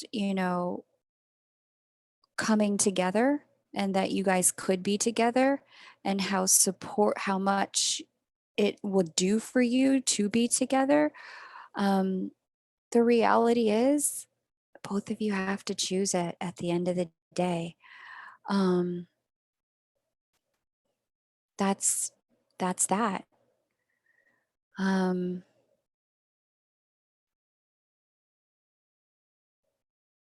that's that. Both people have to choose it. It's that simple. And either they choose it flaws and all, or they choose it without the flaws. But there's no such thing as being healed enough to be able to come into union. So I just want to share this post since it's coming up now. I'm trusting that the universe is bringing it up for all who are listening. And it's just perfect right on the heels of Raymond's reading. Because for those of you who listen to live readings like I do, just for messages that are relevant for you, I just kind of feel like we were all, the 9 of us who are here, 10 of us who are here, we're just gathered here for this message at this moment. Nicole, I'm coming for you, boo. You're next, just not yet. All right, Nicole? um, but KT put this in the chat the other day, and she said, Kay, I'm struggling with the whole concept. I've been alone for so long and proven that honestly, I'm okay that way, truly. But this idea that we shouldn't have a longing for intimacy, and that we can't have a stable connection until we are fully healed seems like a BS story. I've had faith in this journey for several years now, but and this ties back to what Raymond and I were just talking about, or what came through in Raymond's reading, which was just that regardless of what your body is doing, love is yours. You deserve it. It's just about aligning with it, letting it in, choosing it. Excuse me. I've had faith in this journey for several years now, but I'm having serious doubts about whether or not we're actually changing the relationship template or simply projecting and having individual experiences. I've been shown that both are true. She goes on to say, I surmise it could be both, but it's been getting a lot easier to simply say, I don't know. I think I'm just weary of repeated cycles. Amen. The idea that we need time to grow while being apart doesn't sit with me. She's correct. Excuse me. Union's a choice. Separation is too. Separation's a choice. So if you guys aren't being together, it's because someone's not choosing it. Oftentimes what we fail to see is the way we ourselves aren't choosing union over separation. We have a blind spot around not accepting. What's missing, in my opinion, is the ability to communicate with 100% transparency. And this came up in an earlier reading, Jolene's reading about communication. And if you sense something is being withheld, that's okay. Take everything at face value then. I feel like we keep projecting, and in the subtlest way, it is a form of manipulation. What I've asked my DM is to stay this time, and so far he has. We're being platonic, and yes, I feel the undercurrent, the sexual tension. But instead of assuming he's not being authentic, I'm assuming that he is, and that's huge. Because so often we think that if this huge connection is there, but they're not choosing it, and we're not in union, that somehow they're being inauthentic. But if there's something that gives them pause and they're honoring that within them, that is being authentic. And we have to really honor that for them too. But instead of, maybe it removes the karmic charge and then a new and clean slate is truly born. I hope this makes sense. And I'm sorry for the ramble, feeling this so strong since it's time to throw a sword in the wheel and stop the cycles. So I just thought that was a really wonderful share because, yeah, union's a choice, man. And Rachel, you don't need to do anything to be healed enough for union to be what you choose. She's living in a state of union, KT, with her twin. I don't mean in the same house. I'm just saying that she's choosing to believe that he's being authentic. She's choosing to see both his pause and the sexual tension. She's choosing to honor that as being real. And by choosing to accept all of where he is at, that doesn't mean she has to sleep with him just because there's sexual tension there. And that doesn't mean he has to choose to be in a relationship with her just because there's, sexual tension there and a big connection there. They're both choosing to be in the union in the way that feels right for them at this time. And there's no perfected state that she has to be in or that he has to be in for it to take the next step. There's just the state they're in. and honoring that with their choices and their words. Okay. So I share all of that for all of us to recognize that there isn't some perfected state in the future that we could potentially achieve that would allow love to become real and present in our space today. Okay. Um, so, okay. Okay. You're in contact every day. You've healed so much already in this time. Perfect, Rachel. That's awesome. Now that I'm back focused on your reading and done delivering a general message, let me go ahead and give you what your general reading says, or your personal reading says. What should I be focusing on to further progress towards union with self? Okay, so the big question about union with self, and no matter how unionized you are with yourself or not, um, no matter what, how you, he's going to come and go regardless of that. He's going to come and go based on his circumstances. Okay. So just keep that in mind. For you personally, big download about this Saturn here in Capricorn for this year for you, sitting right on top of your partnership, divine feminine asteroid. One of the things that this year is showing you, Rachel, one of the things that this year is showing you is that the treatment with Saturn here, specifically in the first house, sitting on top of the partnership asteroid and opposing the seventh house of committed partnership, the treatment that you've been giving yourself is going to be reflected back to you in the way other people are treating you. In particular, in your one-on-one connections and partnerships. So business partnerships are covered here. Open enemies are covered here. People that you collaborate with at work, like one-to-one kind of way, like you and a team member from another team have to work on a project together. And then your twin person, your exes, they're all covered under the seventh house as well. What you're being shown at this time through them and the way they're treating you is exactly how you've been treating yourself. That's what's being highlighted so that you can bring into integrity for yourself the ways you need to be a better partner to Rachel. Okay. So I'm not really sure, I'm sure there's a lot of ways that some of these people are like treating you amazing. And there's also some ways in which some of these people are really kind of like, huh? But if you can identify the theme in the way all of them are interacting with you, you'll be able to find for yourself,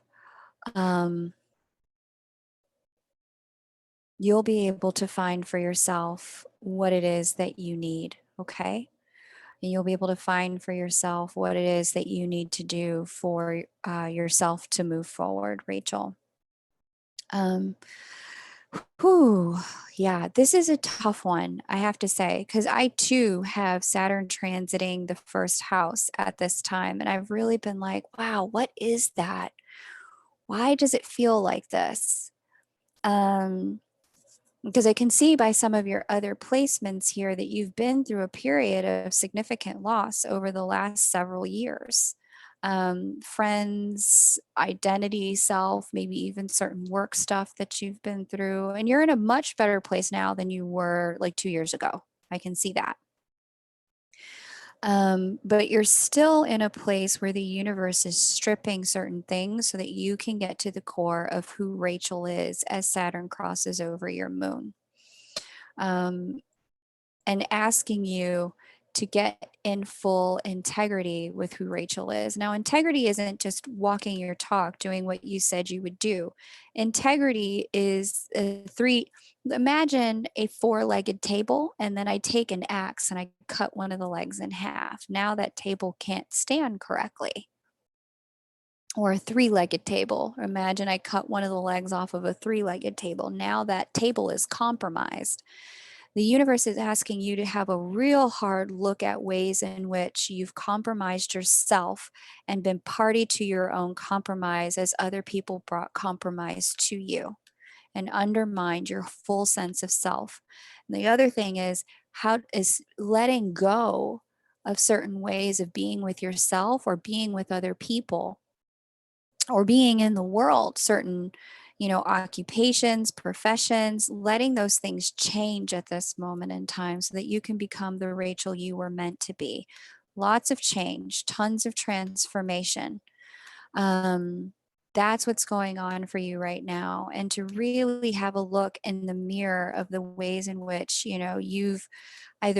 you've treated yourself that hasn't really served you, that has totally compromised you and completely gotten you to a place of, you know, uh,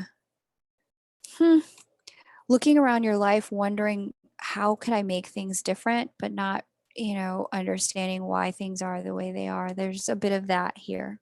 Okay. Okay. Rachel, I hope that use your intuition for what resonated. Most of what you're on right now is a really deep internal journey. Um, so you'll know what of that with your own intuition was right for you. The planets can play out in like 4 different ways, 4 different octaves. And you saw how many planets there are in a chart. So use your intuition there. For what resonated for you and leave the rest. Don't try to make it apply. Okay. Um, so Rachel is complete now. It's our girls Nicole's turn. Our girl Nicole, is she back? It sounds like maybe she kept coming in and dropping information so that because she had to be elsewhere while she was also here. After Nicole, we have Ashlyn. If Ashlyn wants to, just letting you know that we have,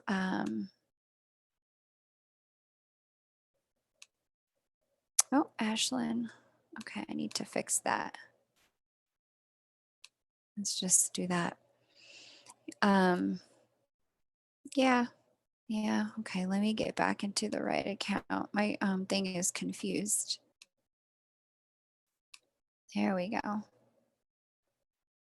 List is open if anyone wants to grab a read. That's how you do it.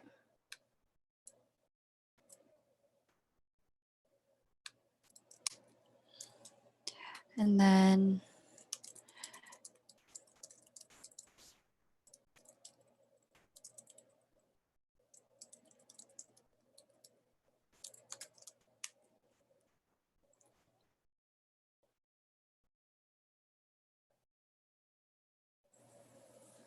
let's give Nicole a minute. I know she's really anxious to get her reading, Ashlyn. She kept popping in front of other people with her details.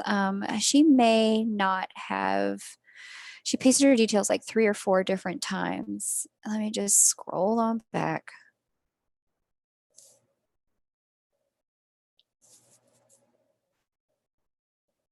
Am I even going to be able to find it?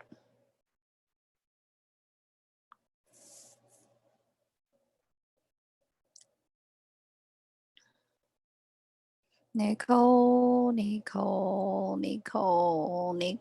where are you? Okay, here we go. Nicole, birth. True Gemini fashion. She's like doing 2 things at once. All my Gemini friends are like this. Like, let me do this and do that. Gemini princess, I don't know if you're like that. Are you like that, Gemini princess, where you're like doing 2 things at once at almost all times? Did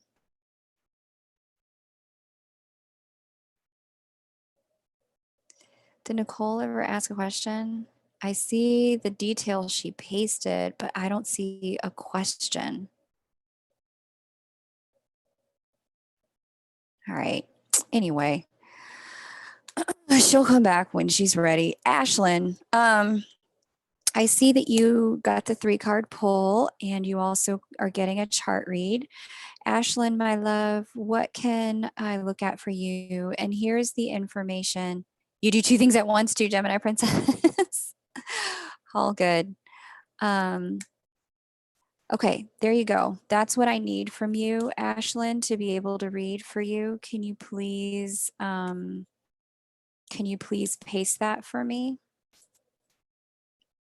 Studying or writing a paper while you're on here. I don't even know how you do that, Gemini Princess. You must have a bionic brain. Ashlyn. Okay, cool.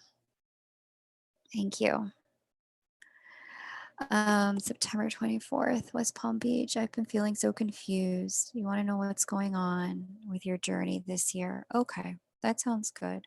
And Ashlyn, if you could clarify for me, um, if you would be willing to clarify for me where you're confused exactly. What area of life has you feeling confused? That would help.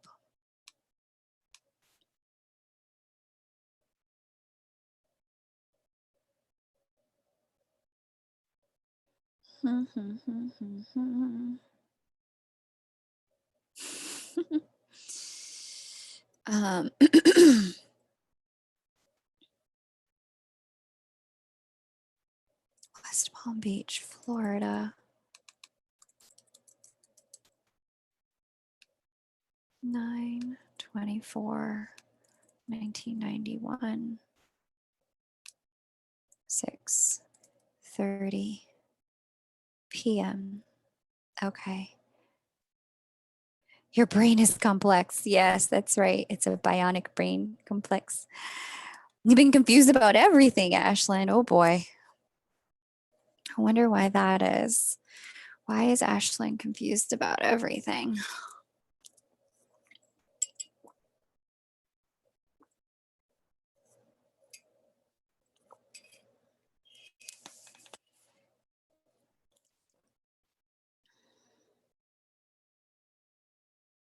Mm-hmm.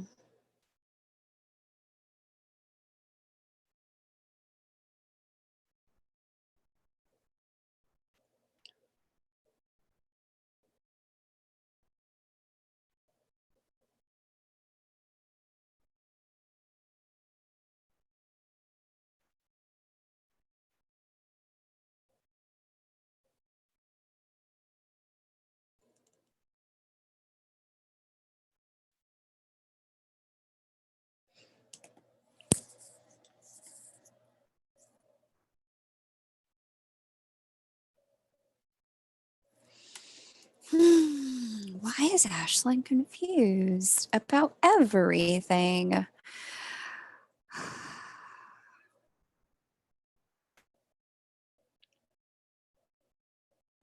Oh, I see. I knew it. I was like, Neptune must be involved, but how? Of course. Neptune is crossing over your ascendant line. That's why you're confused about literally everything. Like, oftentimes people will tell me they're confused about everything, Ashlyn. Um,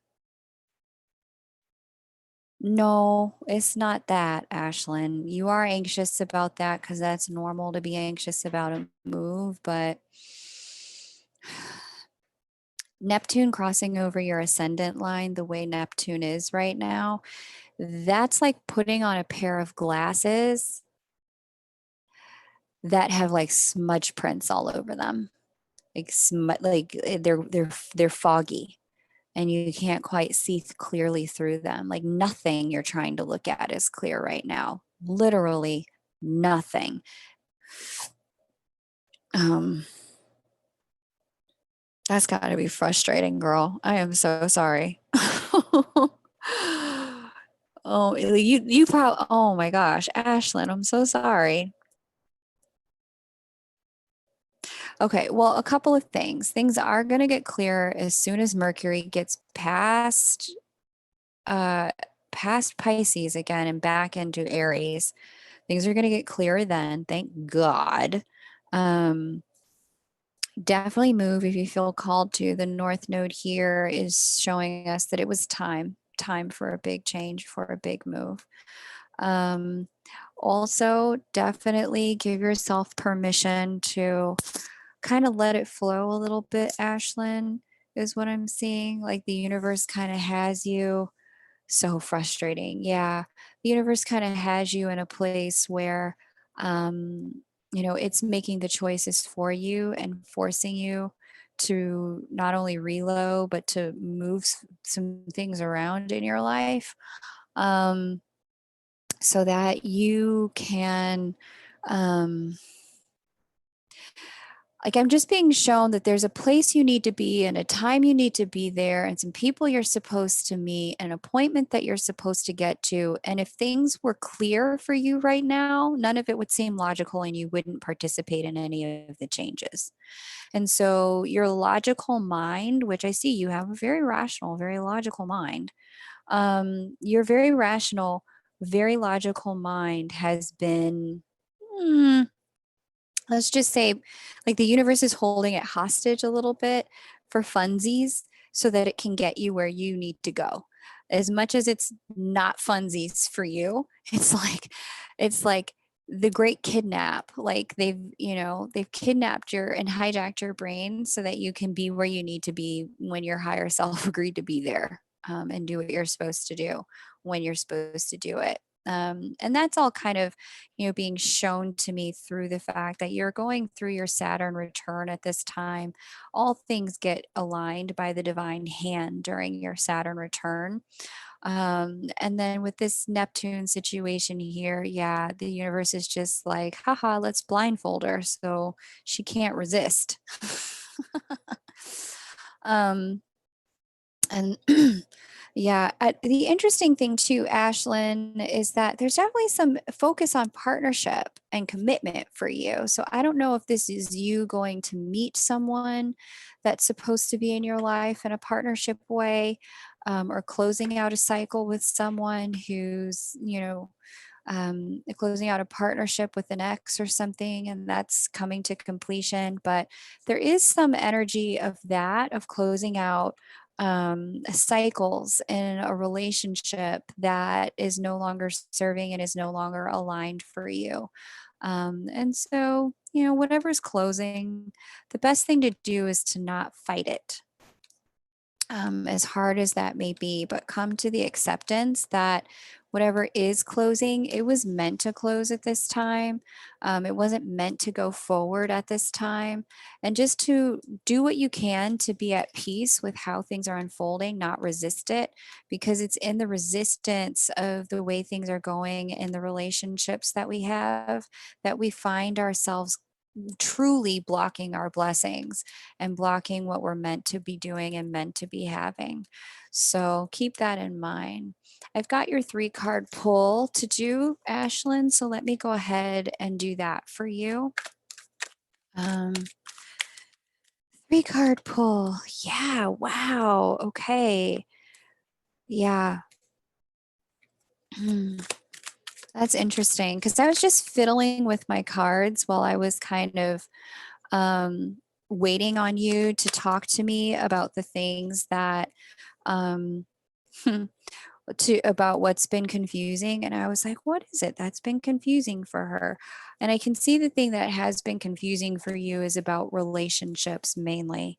um as I was fiddling with my cards, the Hierophant kept coming up and the upright kept coming up, kept coming up, kept coming up, kept coming up. I was like, why am I talking to her, waiting for her? And the Hierophant keeps coming up. The Hierophant speaks of a higher level commitment. It speaks of, a sanctioned commitment, either by the divine or by the state, but by a third party, sanctioned by a third party, or like blessed by a third party is what I should say. A commitment that's been blessed by a third party. And so either blessed by a priest, or blessed by, the state. But what we have here is the Hierophant in reverse, the King of Swords upright, and the Page of Swords upright. And what this is telling me, okay, I get it, is that this, whatever commitment you were in, is for now Ashlyn, the structure that it was, the way that it was, the way you two were relating together, that's done. It's over. And some of the confusion that you have going on right now has to do with the resistance to that clarity with both King and Page of Swords upright.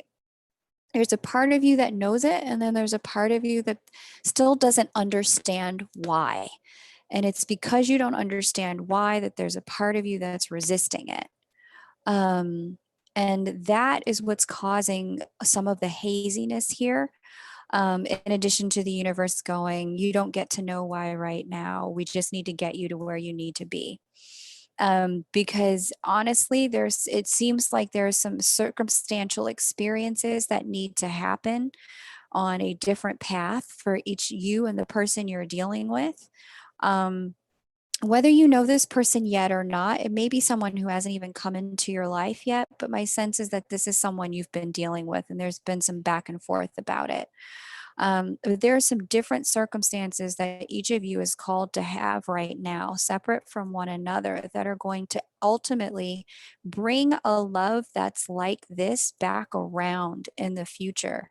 But because if you were to know that this love could come back alive in the future, you'd never move, you'd never take the steps you were taking, you'd never go forward the way you were going, because a part of you would just go, logical mind that's incarnate you, the conscious you that you have right now would say, there's no point in going about all of that just to wind up where I am right this minute.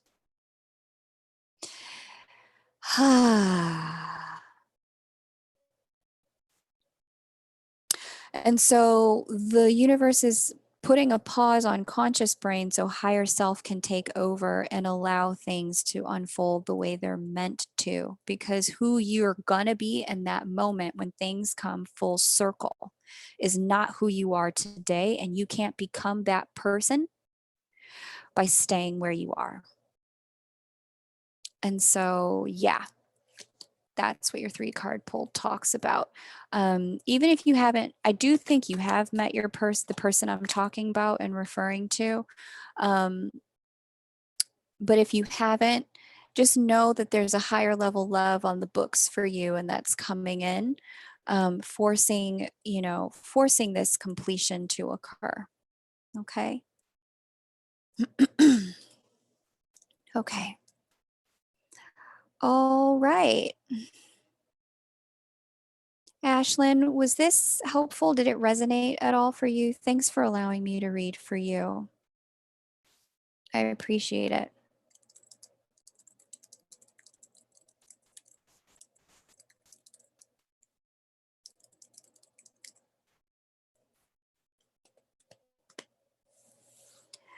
I think it's twin flame, but we haven't communicated in over a year. Okay, I got you.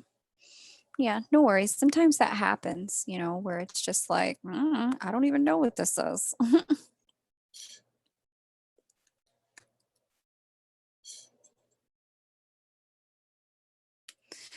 All right. It surely makes sense. Okay, cool. I'm glad you got something out of it. Okay. Yeah, keep moving. Keep surrendering. Okay. Um, all right. So we have Nicole. If she's back, and if nobody else is joining the list, I may take a break and go get some, I don't know, toilet paper, who knows, whatever you're supposed to get in this crazy time. But the list is now completely clear. So anyone can join if you'd like to, but if not, I'll probably head on out, get some toilet paper, a snack.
Does everyone have their supplies to be in their house for a little bit?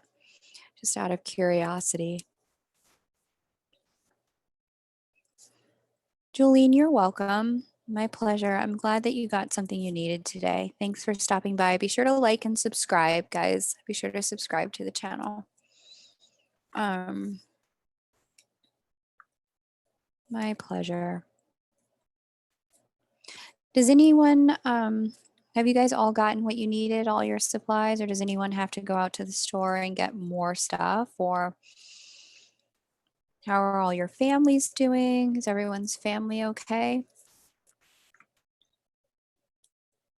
Just curious how your state is dealing with things and how you guys are doing.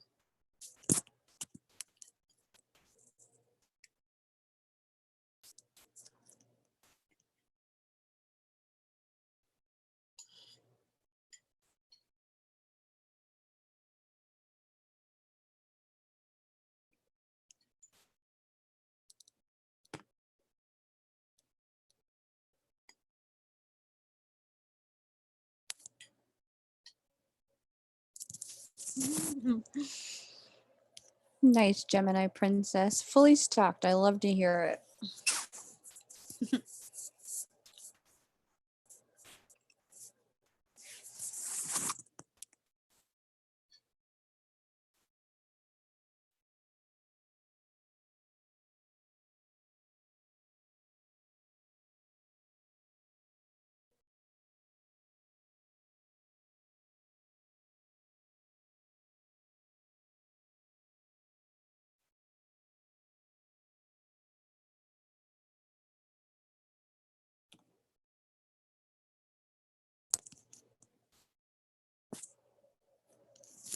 Oh my gosh, Gemini. It's like preparing for a hurricane there in Florida, Ashlyn. I get it. Yeah, I mean, it's really interesting. I've never seen people really react this way because, um, I've definitely seen hurricane prep for sure, but this is like a whole other level. Um, a whole other level. In emergency mode at the hospital, ready to deal with the influx of patients. You're personally all good in Arizona. Everyone else not so sure. We're worried more about reactions than the virus. Yeah. The reactions have been really strong, haven't they? Like really, really strong.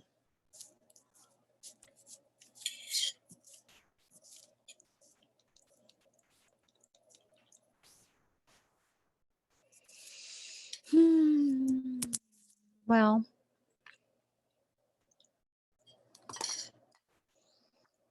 I guess what I'm going to have to do is refund Nicole since she's not here. And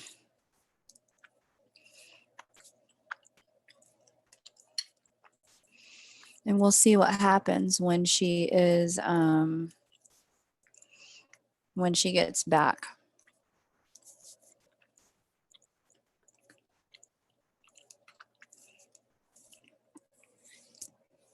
We will see what happens when Ashlyn gets back.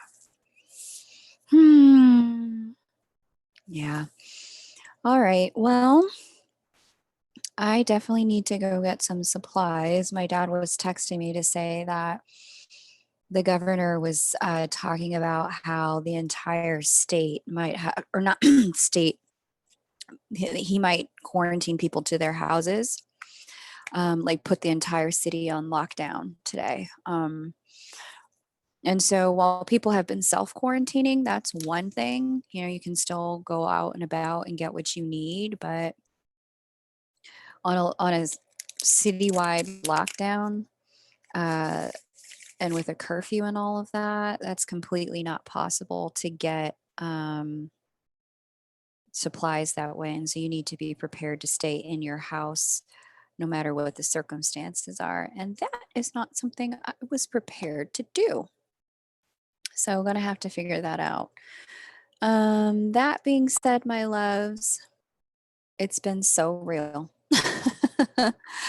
I love all of you guys. Thank you for being here. And I'll be live again in another week or so. What date did I put? I will be live again. Let me look over here. I think it's on a Wednesday. Yeah, it's like Wednesday, the 24th, I think, at 7. I may go live again at a different time if I'm sensing that people really need support. But Nicole, I was almost going to refund you. Okay.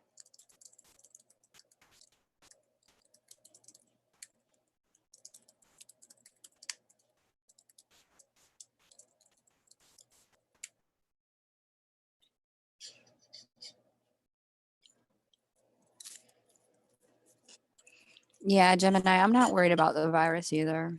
Mostly, I'm just concerned about people's reacting and overreacting.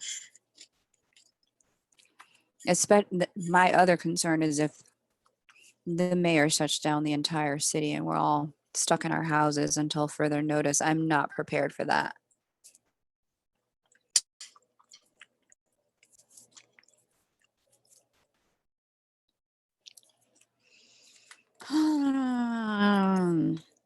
Yay, Nicole's back. I'm so glad she came. This is awesome. Thank you, Nicole.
Nicole, what's your question, honey?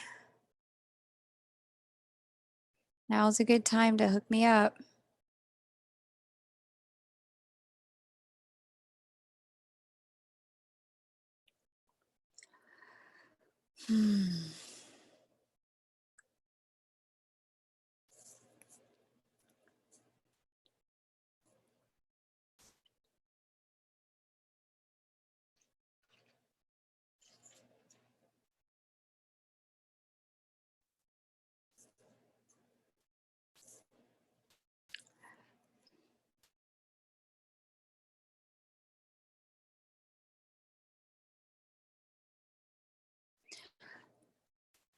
Nicole, are you there?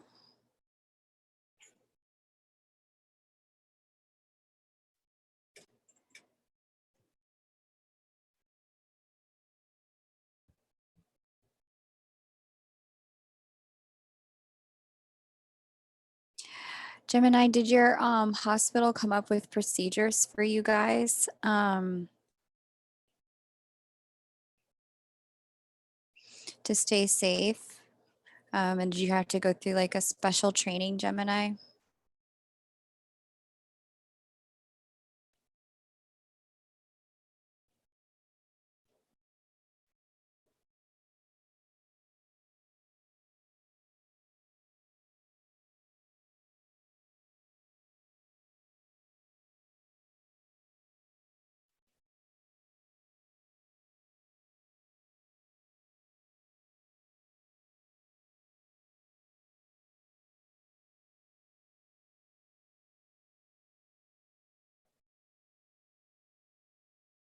No special training. That's interesting. I imagine they'll probably get that together. Um, like a best practices, like the CDC may issue a best practices for hospitals.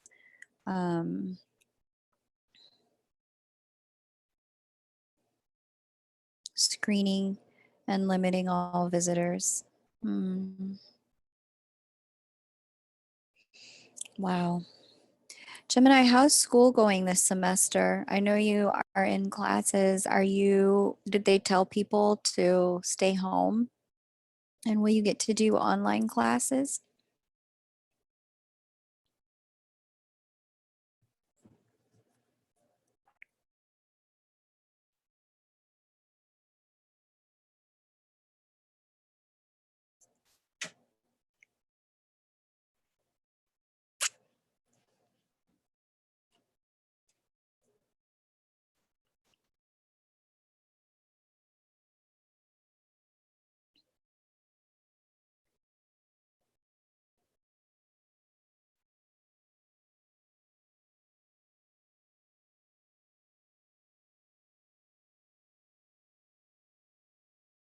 Oh, you're already an online student. Perfect. No, that's perfect.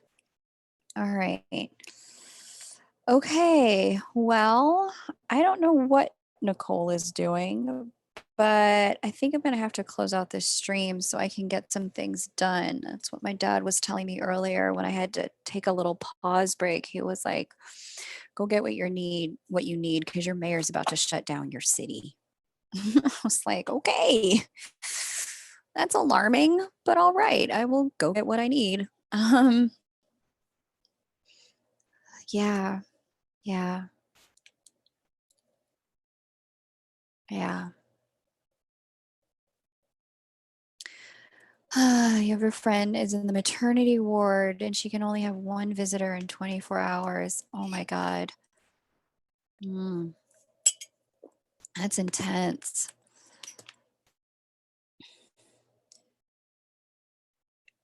Wow. She's having a baby right now? Wow. Wow, wow, wow.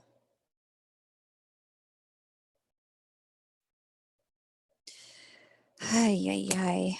Prayers up for her. All right. Well, I don't know if Nicole's not caught up in the stream.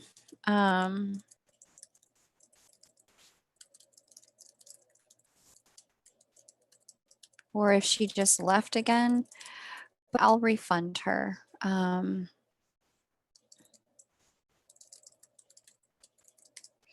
Because there seems to be some kind of error in our connection. Whatever reason, this is not her moment to do a reading. So, okay, lovies, thank you all for being here. High risk pregnancy. She has to stay in the hospital. Oh my gosh, that's crazy. That's nuts. Nicole, honey, I'm gonna have to refund you.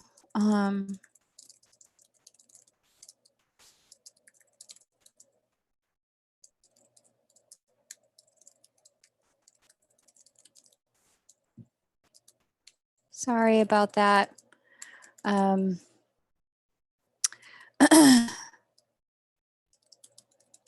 Subscribe to the channel, Nicole, to be the first on the list next time.